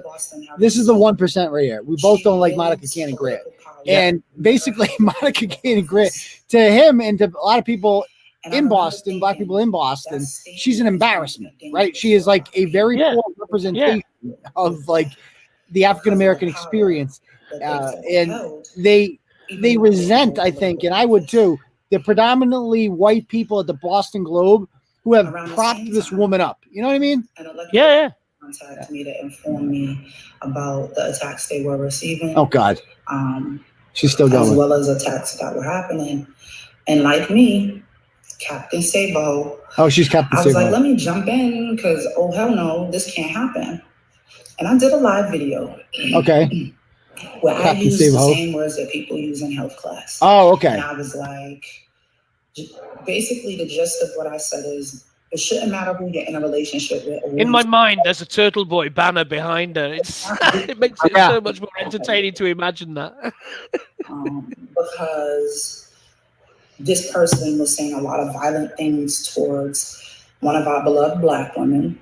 And she's a Black woman, but she organizes and shows up with white supremacists. Oh, it's about Rayla now. A Black man took that video, that social media video. Okay, of her. The link of her, the video of her. So she's blaming Jamal and Rayla now, and gave it to white supremacists. That's me. I'm the white supremacist that got the video. To every news media outlet in the city. Well, no, the news media outlet didn't. The media ignored it, and I began to get death threats that I've received death threats in the past, but the ones that I began to get was so volatile, vile. She's never had death threats on. Yeah, people just message her like, bitch. She goes, if she had, she would have been posting them all over the place. Yeah, she's like, she went to the AG's office. These individuals, I was told, was protected by First Amendment, and because of my prominence and the size of my platform, she's very important. The grow, the less protections you have, unless there are direct threats, which some of them were. She went to the DA's office and the Attorney General's office, and they basically told her, "You're on, like, this is First Amendment, like, chill." Yeah, like, they told her to fuck off, and she didn't like it. And by the way, the district attorney is a cop. I'd like to point that out. Like, you went to you called the cops again, bitch. The Attorney General is a cop. Like, at the end of the day, they're all part of the system she wants to dismantle. They're cops, exactly. The system, the racist system they want to dismantle runs to them. But then the attacks escalated. Oh God, the attacks escalated. I did a press conference with Joe Kennedy. Okay, she's talking about the Joe Kennedy press conference. And I wasn't speaking. I was just there to stand in solidarity with him. Yes, exactly. That's the problem, bitch. Who shows up in between 10, 15 news cameras screaming that I'm a racist. You are a racist. You are a racist. Yeah. They were screaming. First instinct is to defend yourself. No, you hid. Second instinct is, damn, what if I had my son with me? Because it was in the middle of the afternoon, and usually CJ is with me. Yeah, your son might shoot someone. But then when this person finished screaming and they said, who gave them the heads up to come down to the press conference? And I found out that it was a Black person. It was bothersome. Yeah, Rachel Rollins was that Black person, by the way. The district attorney sold you out, hon. She sold your ass out. My experience has been that people that look like me have orchestrated attacks against me using white supremacy that is now jeopardizing the life of me and my family. As well as her melanin, yeah. Everything's jeopardized these days. I hadn't arrived yet. So check this out. So this is so now she's going to talk about the incident in question in which we showed up to protest her racist ass, and she brought Chris Lewis and a couple other thugs like Keith Spady down there to threaten us, to try to steer us away from being there. So let's see her interpretation of this. Monica, these people are here with signs and they're protesting. Immediately I knew who it was. So I'm calling different people who are at my event, asking them, can they address it? There's the evidence right there. I'm going to give that to the Hyde Park police. She goes, once again, let me just play that part right there, because that's pretty incriminating. I didn't even pick up on that. I'm calling different people who are at my event, asking them, can they address it? I'm calling different people who are at my event, asking them, can they address it? You know what that means, right, David? Yeah, it means come and threaten you and try and scare you off. Exactly. That's exactly what that means. Like, take care 100%. I heard people down there, take care. Like, address what? We're peacefully protesting your racism. There's nothing to address. You're entitled to do that. Right. There's nothing to address. We're out there. Your boy, Tito Jackson, the goofy motherfucker who ran for mayor, is down there. And he tried to get us out of there. He tried to say, well, you're not invited. It's like, bitch, I don't need to be invited. I'm staying anyway, and we're disrupting your stupid fucking opening ceremony here. So you're going to deal with it, and you're going to move your shit inside because I told you to. Because you do what I tell you to, Tito Jackson. Understand that? You do what I tell you to do. So they go inside and they do that. And she readily admits right there that she's the one that called people up to address it. Thank unquote. you. Exactly. So she goes on. Because as a Black woman and as an activist, my biggest fear is having to call 911. 911 is always a last resort. My biggest fear as a Black woman and an activist. She is so full of shit, man. She loves. She did it anyway. This bitch, the first thing she does is call 911, is run to the cops. Her biggest fear is being exposed as she is being. For that is her biggest a fear. Racist fraudster. That's her real biggest fear. The jig is like that. You know what her biggest fear is? Me, that I will be taken seriously, which I am. Like, and it's working. The fact of the matter is that, like, some serious people like Rachel Rollins and Marty Walsh, they're not around anymore, honey. They're gone, and they ain't coming back. They're never coming back. They want nothing to do with you. You got Tito. That's what you got. You got a washed up weed salesman, a former disgraced city councilor who couldn't beat Marty Walsh, who's a fucking joke himself. And that's who you got left in your corner because of me. And all you got against me, Monica, is lies. You hate me because you know that I represent the biggest threat to you, not physically, but financially, that you've ever seen. Your empire is crumbling because of me. Because David, her game plan usually is just like call people racist and if that instills fear, doesn't it? You know, there's nothing worse in the current narrative than being named or called or being exposed as a genuine racist. Right. So they throw it out there, but it's becoming meaningless because if you accuse everyone of being a racist, it becomes meaningless. Yeah, I mean, it's like she has completely, like you said, devalued that word. But it works with some people. Like people don't like being called a racist, even if it's not true. Even if it means nothing. They don't want to deal with it. Like she made that video in February, right? Of like calling the police chief Willie Gross, a bitch ass, like not like call him a black guy, like all this shit. And yet he's down at the violence in Boston place volunteering. There were photographs like a month later of them together. Yeah. Like, why is that? Because he understands politics. He's scared. Yeah, he doesn't want to deal with her. Marty Walsh, she said awful things about Marty Walsh, and he gave her a building. Yeah, exactly, because they're scared of her. And one thing that I think I have done is inspire people that you don't have to be scared of these people. You have taken away the fear that people have had of it. Yeah, absolutely. And I understand not everyone is in the position that I'm in because I do this for a living, so I'm free to, and you have jobs, and I totally get all that. But if there's one thing I hope to inspire people to do, it is to not be afraid. It is to not be afraid of these people. These people they're not physical threats to you. They're not going to hurt you. All they are is a lot of talk online. That's it. They can be exposed. They can be brought down a peg or two. And that is why she fears me more than anyone, because I am by far the biggest threat Monica Cannon Grant has ever had in her life. She would love to see me go away. She's like, I'm the only one being threatened here. She sent her thugs after me, I mean, here's what happened. If you look back at your with Mosaic, they're their own worst enemies. They say stupid things on the internet that expose them. Her the son Bou Shamik said stupid things on the internet, and you keep your receipts. And she's done the same thing. Yes, we've got her racist rants. We have absolute, undeniable proof what a vile racist she is, and that's what she's afraid of. She's exposed herself, and now it's becoming public.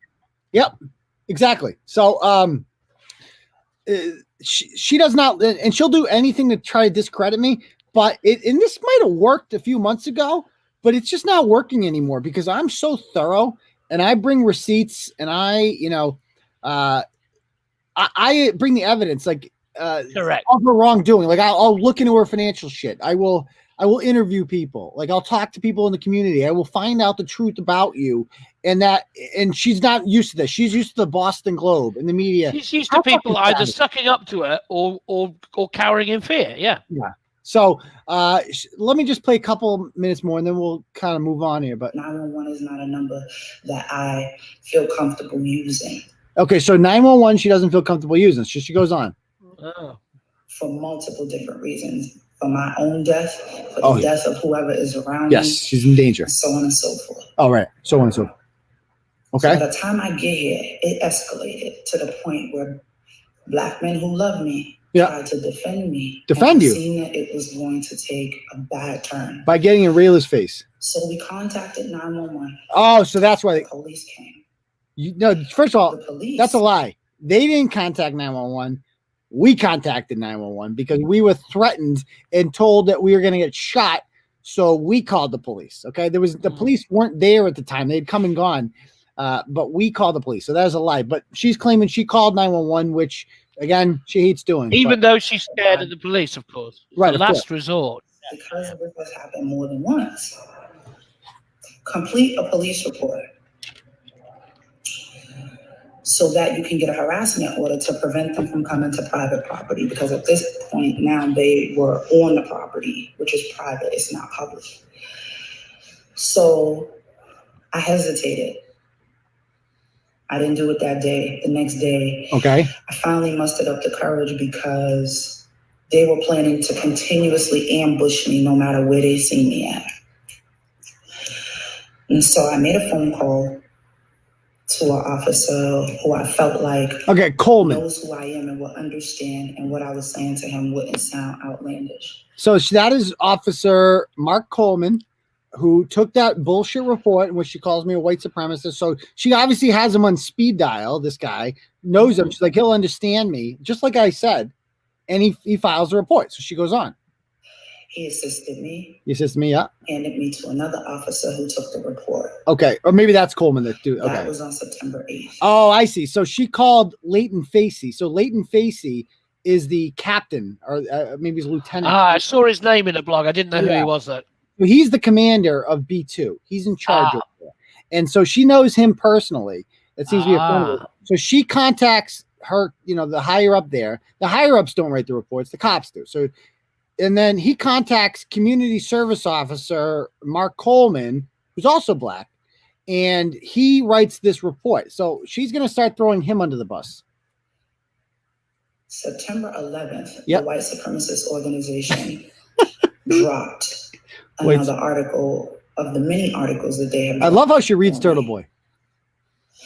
In this particular article, they say, Monica filed a police report.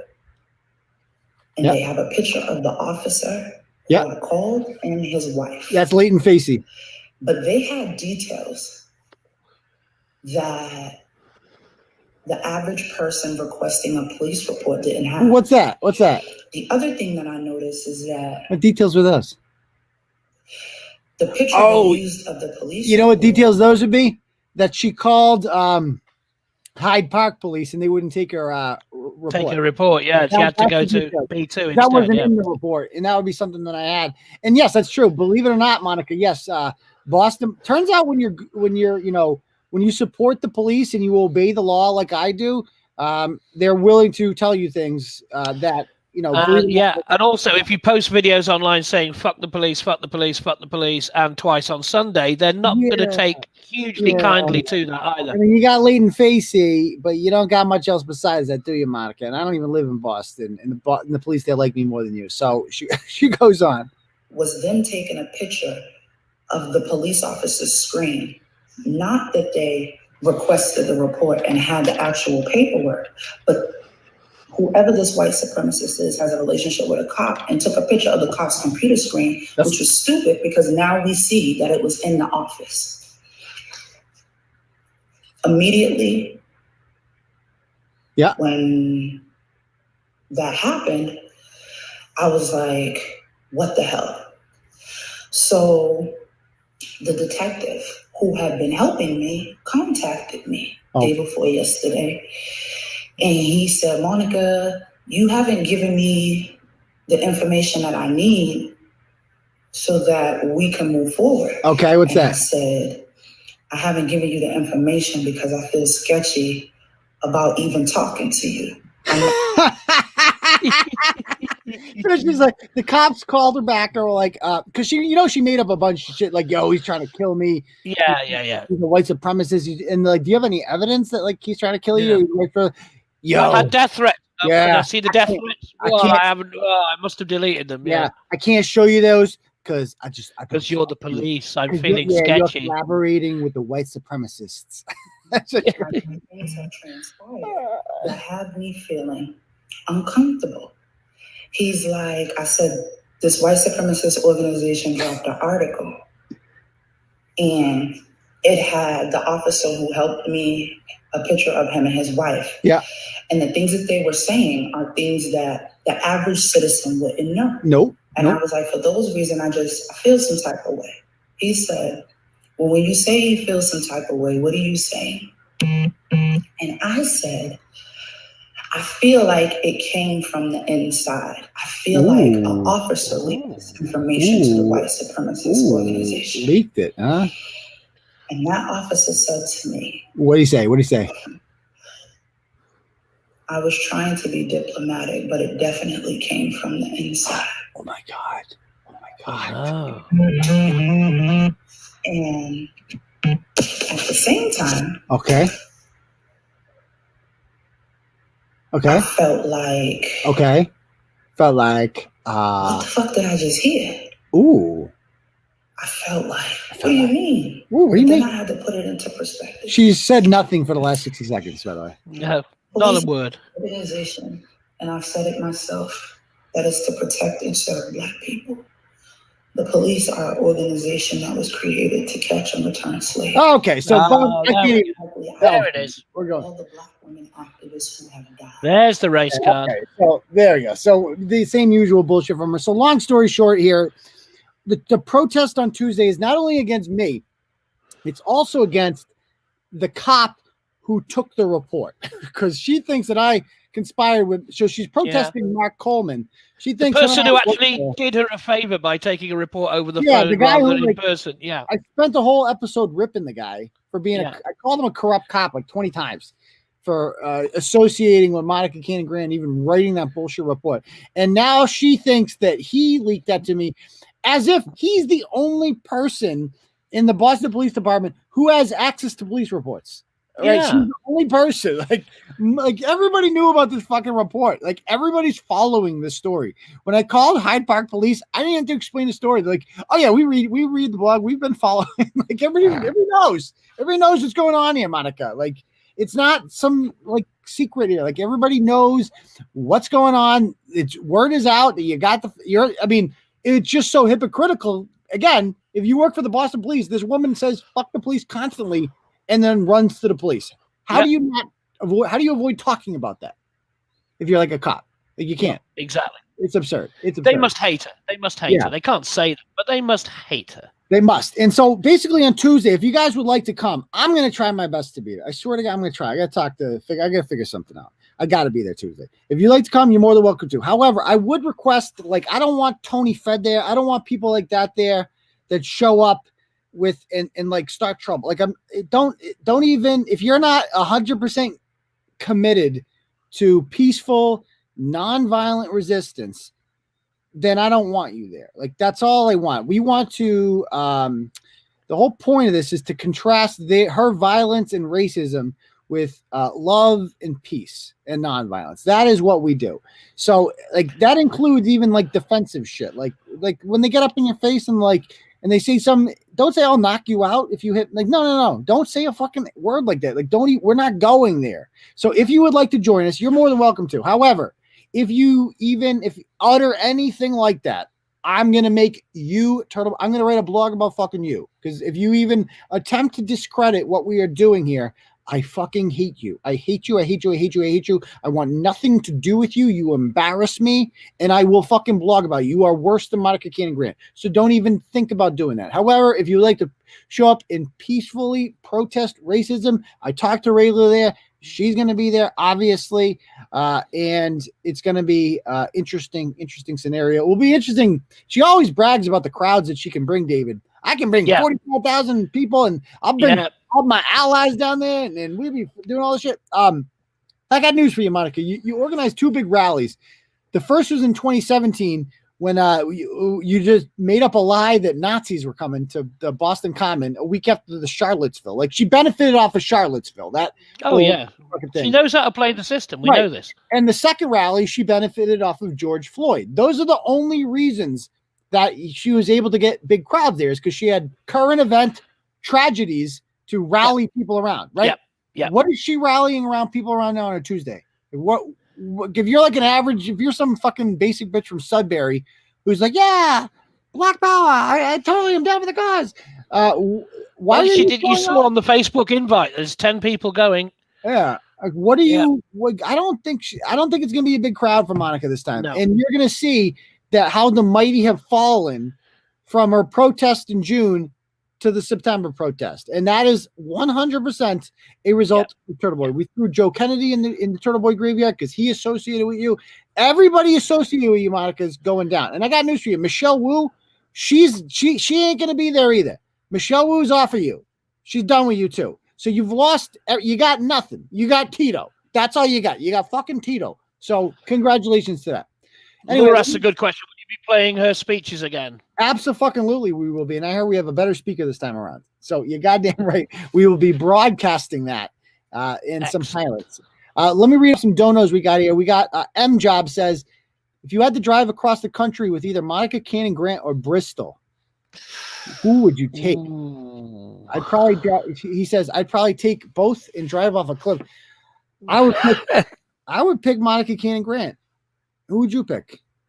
Monica all day long. At least I don't feel, if I got in a car with Bristol, I fear A, it would catch fire, and B, I'd catch something else off her. So as horrible as Monica Cannon Grant is, I find Bristol's voice more annoying. Like when her voice is the worst thing I've ever heard in my life. Even when I had her on here, and I used to listen to their stupid show and be like, I couldn't listen to it for more than 10 minutes. I'm like, this is just cringe. Like I never ever liked. Yeah, I think I listened to 2 ever when it was first starting, and I didn't. I didn't object to it. I have to stay up. I have to stay up late for this stuff. It's got to be good. Yeah, when I had her on, I'm like, whatever. Like as long as people were listening, I didn't give a shit. I'm like, okay, well, it's different. Add a twist to the Turtleboy repertoire or whatever. Sure. But I always thought it was cringe. I'm like, I never fucking liked it. So anyway, that's M Job. Hopefully that answers this question. Motor One says, for the babysitter fund, wish there was a Turtleboy in New Jersey. There will be someday. Don't you worry. Abby Horowitz says, buying a shout out from TB so people will think I'm important. Abby, you're important to me, baby girl. You'll always be important to me. All right. So that's that. So speaking of, last thing I'm going to talk about real quick. Before catching the end of the Celtics, how we doing? Oh, good. We're 19 points up with 9 minutes to go. Okay, and mash the like button, people. Mash the like button. There's 200 people watching now, but we've only got 95 likes, so get it mashed. Yeah, let's get that mashed, please. I want to talk about real quick the latest episode of Mike Gaffney Goes Insane. I hate even giving Mike Gaffney attention because Michael Gaffney is clearly mentally ill. I think we can all agree on that, right? Oh, 100%. Like he is very ill, this guy. And he's another one that I haven't quite been able to pin. I'm like, does he actually believe this stuff? Like that, like the shit he's suing me over? Or, I mean, he's just such a character. It's such a caricature. Like he really seems to believe that like things are going well for him, even though he's clearly in the middle of a horrible mental breakdown. Anyway, Kate's, little side project here that she built off of Turtleboy called Masshole Report, which is also trademarked by somebody else. They passed 11,000 bots that followed them the other day. She went up like 5,000 followers in like a day because as I know from experience looking at my own analytics from when she used to work for me, is that her followers aren't real people. Like most of them are from India. They're bought. They're not real things. And so she has 11. And I'm sure in her head, I'm sure they've been thinking about it for so long. Like talk about strumming the banjo. Wow. Kate Peta every night she goes to bed and she strums the banjo to the thought about passing me in subs. And she will I'll be the first to admit it. At the rate they're going, she has bots. Oh yeah, exactly. That's number one. Number two, it's not something I value. Like, I don't care about subscriber numbers. Like, I have a huge. By the way, that's all she's got. You've got your Facebook, and you've got the Twitter, and that. She's just got that channel. Yeah, like, so congratulations. The thing that you invest everything in, you pass me. You're gonna pass me in subscribers. Congratulations. Like, I give a flying fuck. But I also have a blog, right? That gets. I've shown the data over this. Well over 3 million page views a month on the two blogs combined. Obviously, Facebook, Twitter, like we got two Twitter accounts now, like over like 26,000 followers after being banned from the platform forever. Not too shabby. Facebook, constantly. I mean, I don't know how many pages we have right now, but it's probably like 40,000 followers total on Facebook. We're good. We're all set, right? Yeah. But congratulations on your YouTube. Congratulations. We're all very impressed. Anyway. For their 11,000 ceremony, did you see who they hired? I did indeed. Was it or not Drew Bledsoe? If I read correctly. Yeah. It is Drew Bledsoe. Let me pull this up. One Super Bowl defeat. So this is Drew Bledsoe, Tom Brady's backup, and he gives this. You got to see this. It's Drew Bledsoe here, reaching out to the team at the Masshole Report. A great name, by the way. I hear you just hit 11,000 subscribers in just 6 months, man. Great work. Sounds like you really beat the odds and overcame a lot as a team, man. You know what? It was true when I was playing, and it's still true now in business and whatever you're doing. If you've got the right team, man, you can overcome any odds. So the Gaff Pack wanted me to reach out and tell you guys congratulations. Keep up all the good work. And keep the faith, man. Cheers. Bye. Cheers. David says cheers at the end. He's he'll do anything for 250. I know. Like, what a sellout. My good friend Brett Killerin sends me a screenshot I have of he found online. You can hire Drew Bledsoe. How much do you think it costs to pay Drew Bledsoe to say a message like that? Yeah, I saw that. I saw it. It's $250. $250. This is what Drew Bledsoe's been reduced to. $250. He will just make a 30-second video. We should send him $250 to say something bad about it. I know. Can we send him $250 to talk about how nasty that skank is? Can you say Mike Gaffney is a lunatic for $250? Yeah, Mike Gaffney likes getting pegged. Yeah. So anyway, this is we got to bring up the latest in Gaffney. I mean, I hate even. What do you think, Dave? Is this bad that I'm giving him attention, or is it too entertaining? It's a funny one because you don't want to, but it's so funny. It's too fucking funny. I mean, last time I was on and we looked at it, he was out on a date with his bit on the side, and his missus was commenting on it. It was just brilliant. It's one of the most entertaining things I've ever seen. Absolutely. Yeah. So let's pull up his page, shall we? There it is. All right. So there he is. Sexy man. Oh, there he is. No, little Adderall. You're just afraid because they know who you are now and they know you'll get a beating. So he's saying I'm not going to go to this thing on Tuesday because I know we'll get a beating. Meanwhile, I was down there last Monday and I didn't get a beating, and I certainly am not afraid. And the new thing, and then let's see. I didn't see this. So James O'Brien says this woman is an asshole, just full of shit. What do you think Mike's going to say to that? Ooh. Milky Mike, what do you think he's going to say? I'm guessing. I haven't seen the response to this, but go ahead. Go for it. I don't know. I'm not a clue. I think he's going to find a way to turn this around, deflect, and be like, yeah, she's horrible, but little Adderall, he can't even curl. Something like that. Oh, yeah. Oh, yeah. Definitely make it about something else. Yeah. He's going to turn this into Turtle Boy, even though this guy is clearly there to shit on there. So he says, and Adderall is afraid to show his face around her because he's a coward. And Kareem even says, while I don't agree with their political leanings, I saw the video. The turtle riding crowd was being aggressive and looking to instigate something while being egged on by their ratchet leader. So Kareem Gaffney, everyone's favorite dumpy ginger going through talk about a midlife crisis. Good Lord. That poor woman there, she's struggling. And she is apparently, she's with Monica Cannon-Grant. She thinks that the racists were the good people there. So she's officially siding with them. That's how much turtle derangement syndrome has set in. They are prepared to side with Monica Cannon-Grant. That's unbelievable. Exactly. And of course, Kareen says, So are Aidan and his followers. They're full of shit. Notice they can't say a goddamn negative thing about Monica Cannon Grant. No. James, and he goes, James is a turtle follower. Probably gets off on watching Aderall's show as he sexualizes children. Piece of shit. Like, what? This is where you get all the guy said. He came on here and he said Monica Cannon Grant sucks. And this triggers poor Mike Gaffney so much because I've never seen somebody so obsessed with me as Michael Gaffney. The guy is I go and read his profile every couple of days. It's so like you said last time we spoke, everything's about you. He's completely obsessed. He can't help it. And so he goes on to say, first, he hates me so much and he's so obsessed with me that all it takes is one guy shitting on Monica Cannon Grant to get Mike Gaffney being a sexualizer of children. And so the guy goes, hey, name calling. I never met the man.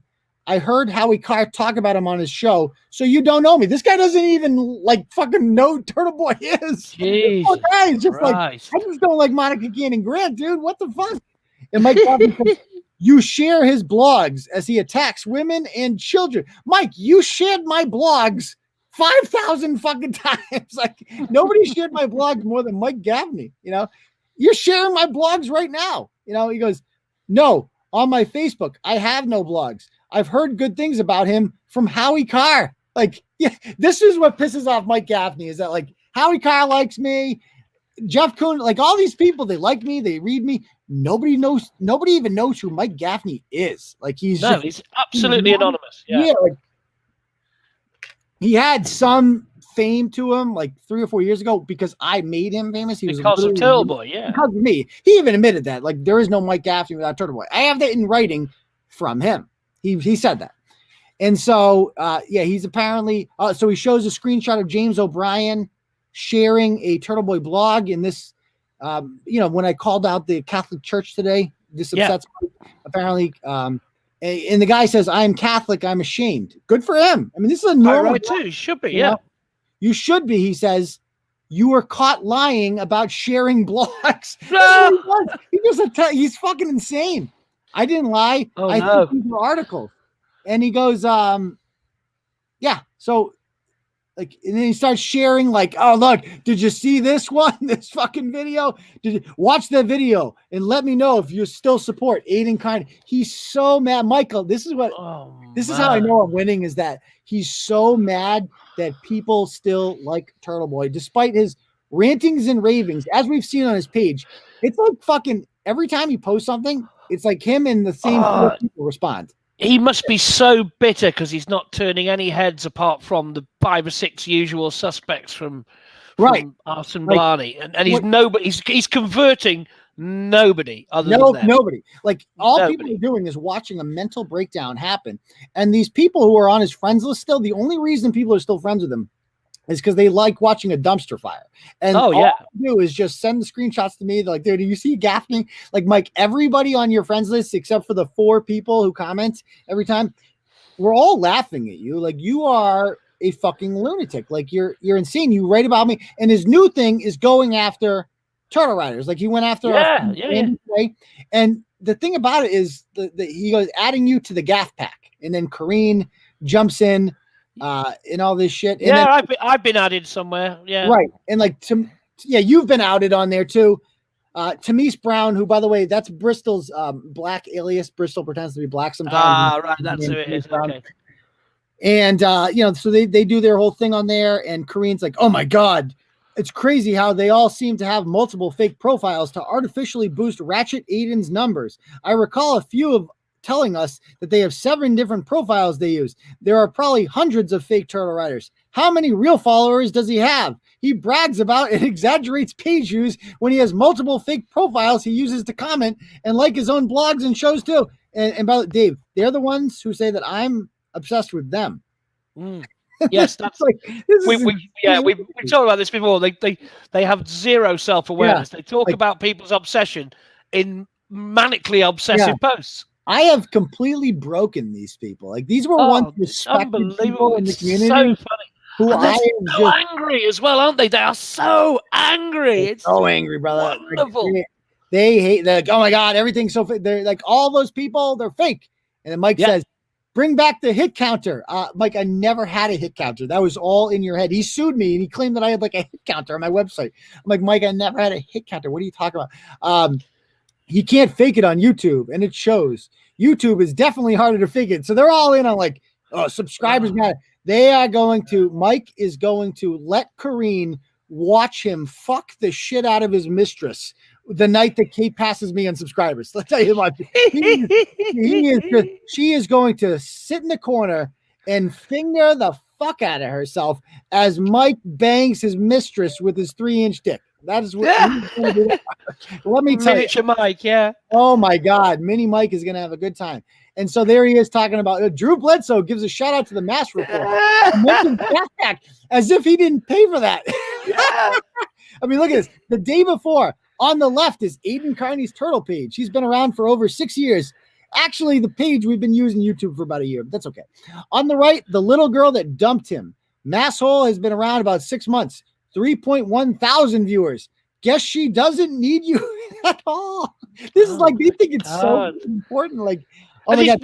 But he's talking about hit counts in the previous breath, and we all know that those are bots on that one, and he knows it as well. It's so disingenuous. He's desperate. Desperate, man. So he's like talking on here. I think he said somewhere on here. So when he outed the last person on here or whatever, he actually said something. So this is what he said. I found this interesting. He goes to Kate's black profile, Tamise Brown. That's Kate, by the way. Yeah. They hate that I'm exposing the turtles that have been viciously attacking people for years. This is just round 1, and I have plenty of other turtles to expose. Next round, I give out spouses, addresses, and employers. Yeah, he said he's going to dax spouses and family members. We talked about this last time I was on about 3 weeks ago, and he went after my fiance. Yeah, you've been on there, right? Yeah, and I told her, and she went, "Who is this guy?" And I said, "Oh, he's a lunatic." Yeah. I said all he's got is a picture from my Facebook profile because hers is locked down, mine's locked down. I said that's the best he can get is one picture and Photoshop it. So I guess my question is, David, number one, who's next on the list? Who do you think is next to get outed by the Gap Pack? Well, do you know what? I'm surprised because they all know Laura's a good old, honest, genuine turtle rider of long standing. I feel like I'm surprised they haven't gone after her yet, to be honest. I feel like she's off limit. I feel like she's on their radar. Yeah. But don't get me wrong. We don't want them to go after anybody. I'm just surprised they haven't. Mind you, she doesn't go after them on social media like I do. Either. Like she's pretty, she's very nice. You have to be real. They're gonna look real nice shit to go after her. They went after Nancy, and I mean Nancy's a nice person. She never harmed anyone. Same with Randy. Like they went after Randy because Randy came to court with me one time. Like she was there for the Bristol Din court. I think next up on their list, my guess is I think it's either going to be Diane Woods Emerson, or Shannon Mary. One of those two. Yeah, they must be on the list somewhere if they can get. Oh, they're definitely on the list. They are on the list.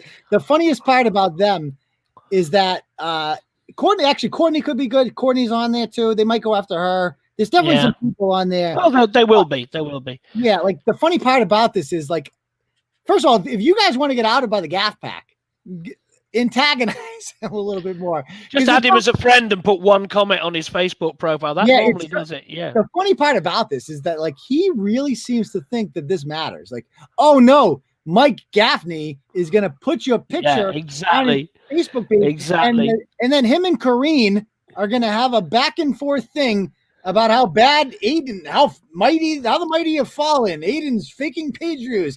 Oh, he's gonna own you. Like he thinks that. Like, oh no, I might appear on Mike Gaffney's Facebook page. Yeah, he seemed to think that, and the others all had, were coming after me on social media. They seemed to think it would upset me in some way, and I thought it was just hysterically funny. They did a Photoshop of me in a basement, surrounded by Confederate flags, with their image up on the wall, like I was worshipping in some white supremacist basement. And I thought that's hysterical. Yeah, like him and Stacey McManus and Chris Keegan might make a meme of you. Oh, they have done. Yeah. Oh no, what are we gonna do? And then you got to see this. So Mike makes a video for the guy who says that I'm obsessed with him. He posts about me 24/7. I only talk about him occasionally on the live show just because it's too funny not to. Exactly. And certainly You got to see this. So he goes to the gym and dedicates a video. He loves his gym videos. Oh, he did. He's a big fan. He's a big fan of Mike Gaffney. Here he goes. Gaffney. Here we go, Aidan. Just want to help you out here. The 20-pound weight. Probably one you can lift. Oh, yeah. More than I could. You should go with like, I don't know, canned goods. Or, He's even talking to you in his videos. you need to get Jules the donut. She can help you. Oh, here we go. Take the bar. Drop the arms all the way down. Lift all the way through to the top. Bring the bar back down. Not in the least bit camp at all, that. No. Broomstick, something. Work those little arms. Looks like the video's not playing properly through YouTube. Oh, it's not? It didn't work? No, it says click to... there you go. We're back on there. Yeah, play it again. Okay, I got to play one more time. We could hear the audio. We could hear the audio, but the picture didn't transmit. Oh, I'm looking at it right now. Okay, let me. Yeah. It was up on the screen, but it just sort of blurred and froze. Okay, let me try it one more time. We gotta watch this one more time. I'll go smaller screen then. There you go. It says click to exit full screen again. There you go. Yeah, go small. Yeah. Okay, we'll go small screen. Here we go. That's it. Here we go, Aidan. Just want to help you out here. The 20-pound weight. Probably one you can lift. I'd say you should go with like, I don't know, canned goods. Or, you have little hands, so maybe to get Jules the donut. He's got bigger tits than bitch tits. Oh yeah, he's a fat piece of shit. Look at this guy. Show the belly, Mike. Yeah, and as Jeff said in the comments, his hair's going back faster than the tide.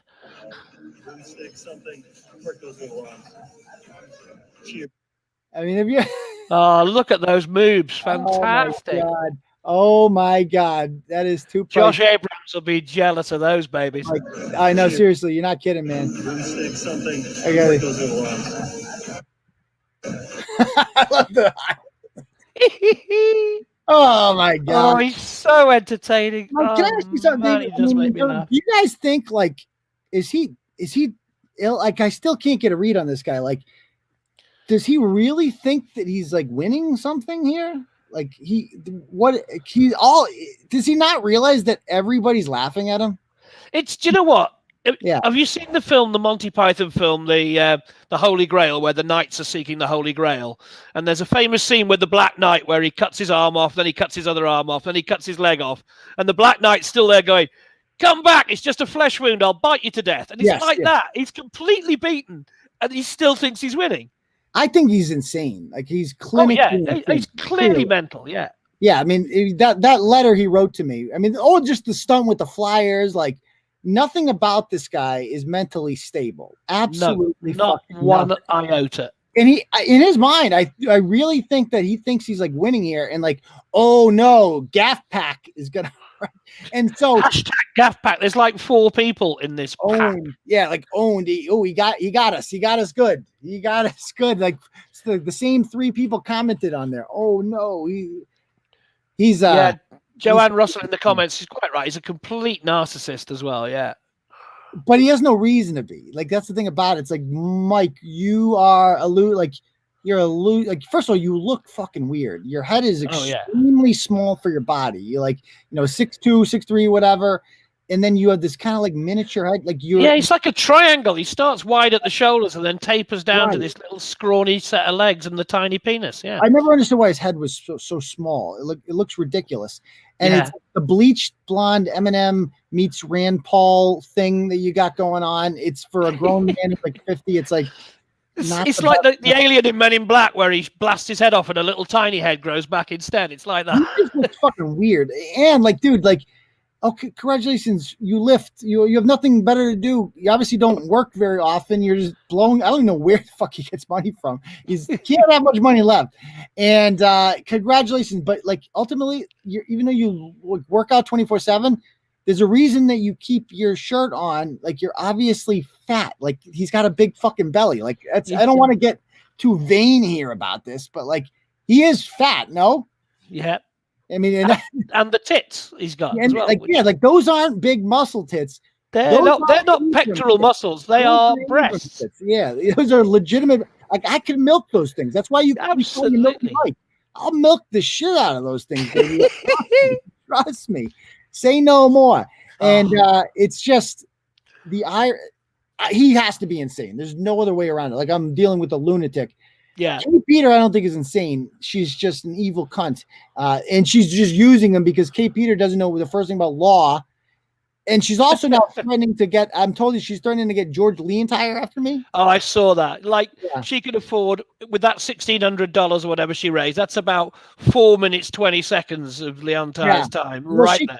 She contacted him and, no. Well, during that whole lawsuit that we had going on there to like give him info on me, and obviously that went nowhere because that lawsuit, it has been dismissed. It's over. Good. Yeah, so that's I can't talk about it. No, we can't discuss it. I realize that. Yeah. But it has been dismissed, and that's it. So still haven't lost in court. Let's just say that. Anyway, if anybody else has any questions or anything, feel free to ask away now. I almost don't want to get rid of this picture. I want to put just our pictures up there, David. But the Gaffney videos are too. I can't. Back us. Hashtag us in there. Yeah. All right. If you guys have any questions, feel free to ask away. The Celtics are only up fucking 7 now. How the hell that? It's nearly over. There's only 46 seconds left. Okay. Hopefully they hang. Oh, by the way, White Sox got a shutout today. 5-0. There you go. Congratulations. Yeah. People say, "What's your picks? Patriots or Seahawks?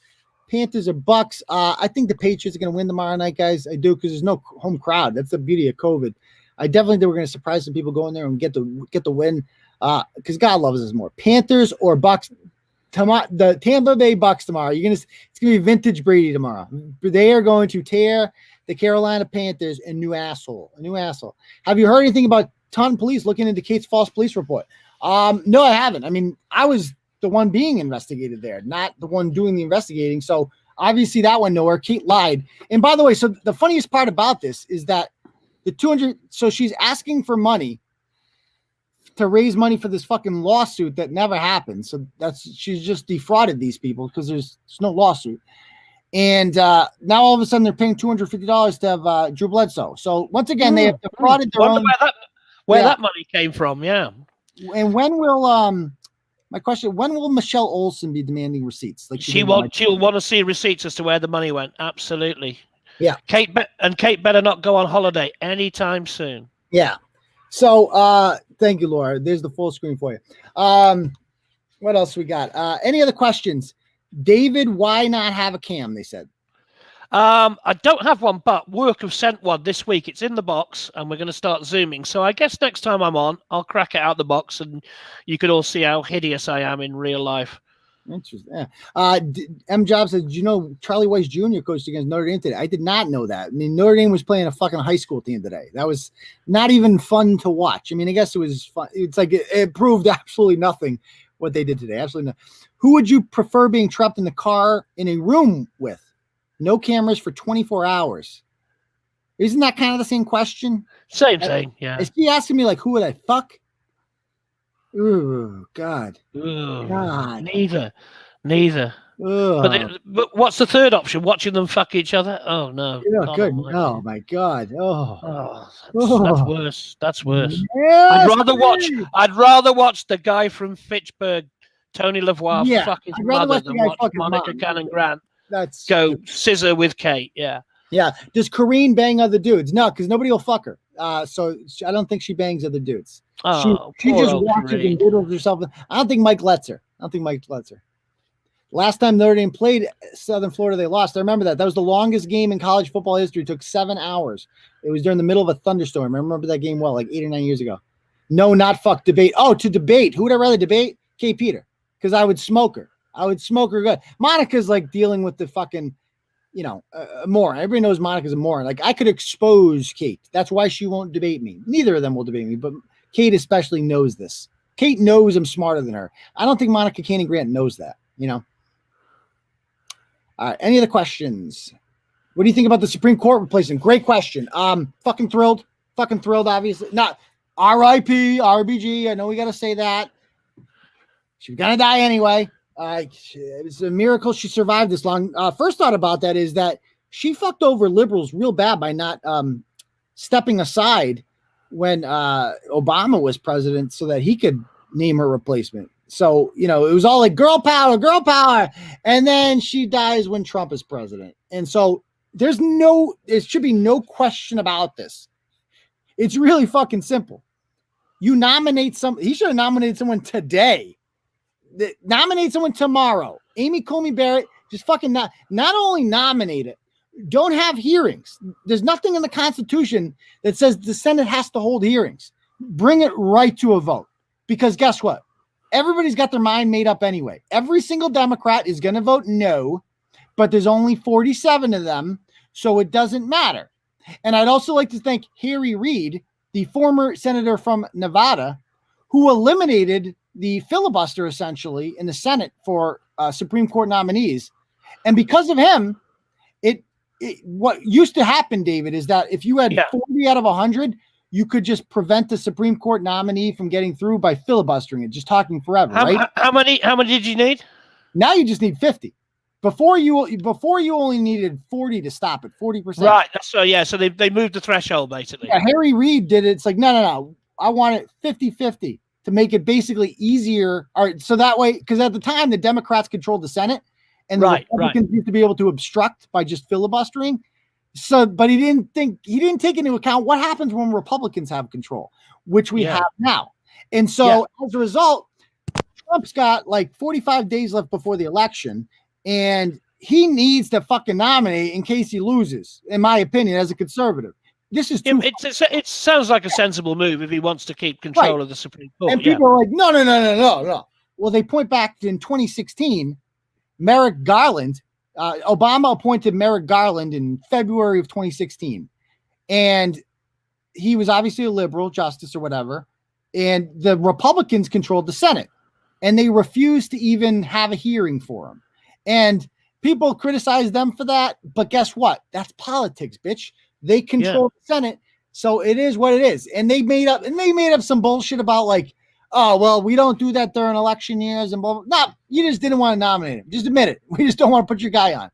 And that, because this is politics, bitch. It is what it is. And then it happens with the Speaker of the House of Commons. If a Speaker ever retires, whoever's a government is in place tends to appoint. Now, they do try and appoint someone who's thought of well by both sides, but you can bet your bottom dollar they'll appoint someone from their team when they appoint a new Speaker of the House. Yeah.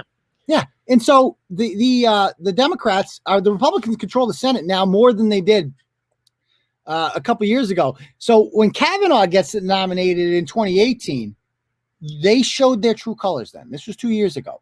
2 years ago at this time, they were bringing chicks out of the hat, talking about gang rape, talking about like, Brett Kavanaugh brought me into a corner and he fucking gang raped me and he did all this shit. And, it was all obviously a lash they were just trying to attempt. Is this the Kavanaugh stuff? Yeah. So they were trying to they were a minority at the time, and it almost worked. It almost fucking worked. Were it not for Susan Collins, it probably would have worked. It failed. But that, to me, showed us one thing. There's no more fucking rules anymore. If they're willing to try to destroy this man's life, have Michael Avenatti, a creepy porn star lawyer, come out and bring a woman out of a hat and say that Brett Kavanaugh and a bunch of people gang raped her. If they're willing to do that, then there's no rules anymore. So fuck your rules, fuck your decorum, fuck your traditions. This is about one thing and one thing only. This is about winning. Okay. And as of right now, you're not going to get another chance again to have Donald Trump in a Republican controlled Senate with 53 out of the 100 senators being Republican. You ain't going to have this ever again.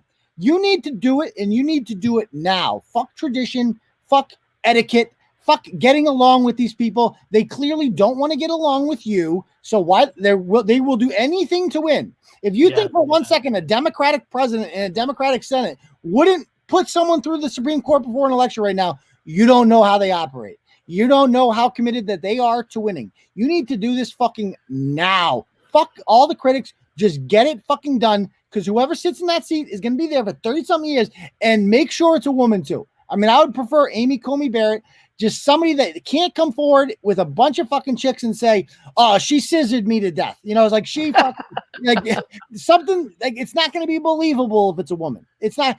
And guess what? Don't even have the fucking hearings. There's no reason for the fucking hearings.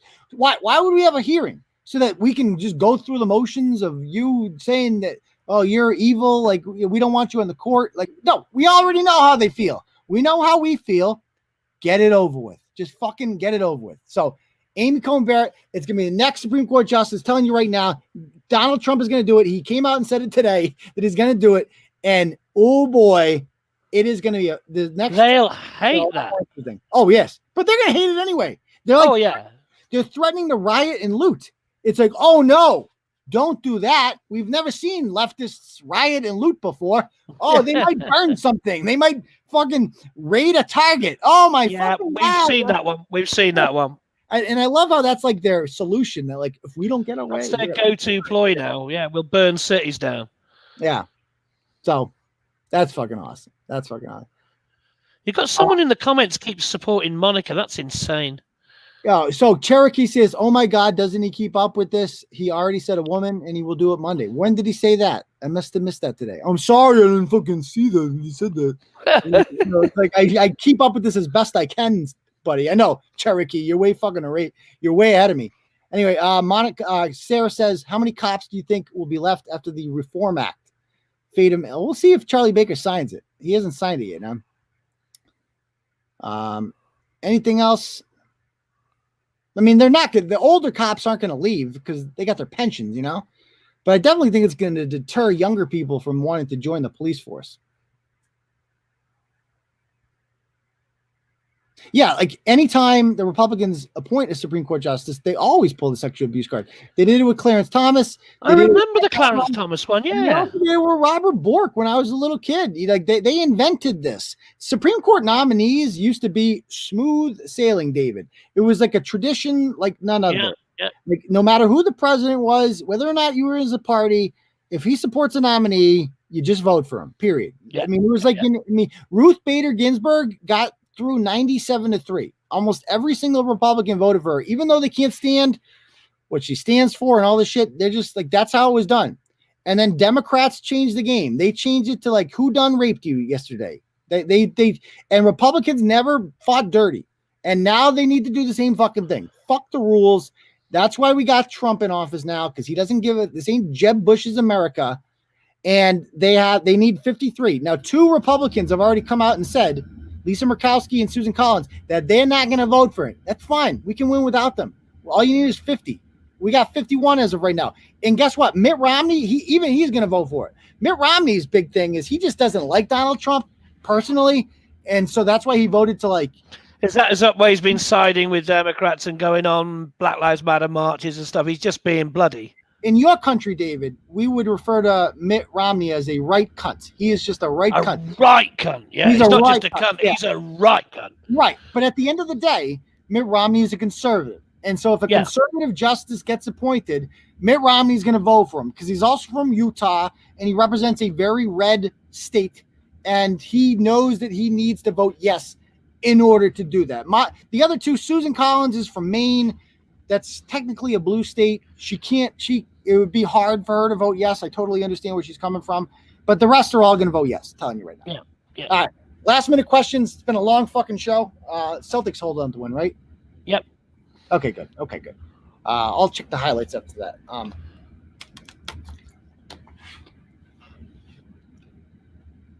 Monica is a true leader. Oh, look at the donos before ending. Good point, Dennis. Oh yeah, good point. Yeah, let me refresh. Any last minute donos? Let's see what we got here. Come on, donos. Yes, we got a couple donos. Okay, we got one more here from Anonymous. Says November 3rd, if no Republican is running for Congress in your district, write in Rayla Campbell, Randolph, Mass. Your vote will count. Yes, I highly agree with that. However, there are Republicans running in Seth Moulton's district, District 6. Vote for John Paul Moran. Vote for Helen Brady in Bill Keating's district. I think that's the 9th congressional district. Also vote for my good friend Tracy Lavorne if you live in District 2. I don't know if any other Republicans are running. I think there's one running for the Joe Kennedy open seat in, I want to say that's 8, District 8, but or 5, one of those. But yeah, let me know. Or no, I think they're 4. He's in 4. 5 is Catherine Clark's. All right, guys. Any other questions before we call it a night? Who else is running for mayor besides Wu? Nobody. It's gonna be Walsh and Wu. Either way, you're fucked. Yeah. Dear God. Yeah. Are there no reasonable people high up in Massachusetts politics, really? Oh God, no. Oh God, no. Well, it's almost like an unwritten rule. If you're going to run for that sort of thing, you have to be a right wanker, don't you? It's just Yeah. You got to be like Charlie Baker and just be a fake fucking whatever. Like he's the most popular governor in the country because he's basically a liberal, but occasionally they need a Portuguese mayor in the race as well for that. Honestly, Jays will never piss me off politically. I'll tell you what. Exactly. He was a Democrat, but he was too busy with strippers and casinos. Right. I kind of like that more. Can we get Jazel back?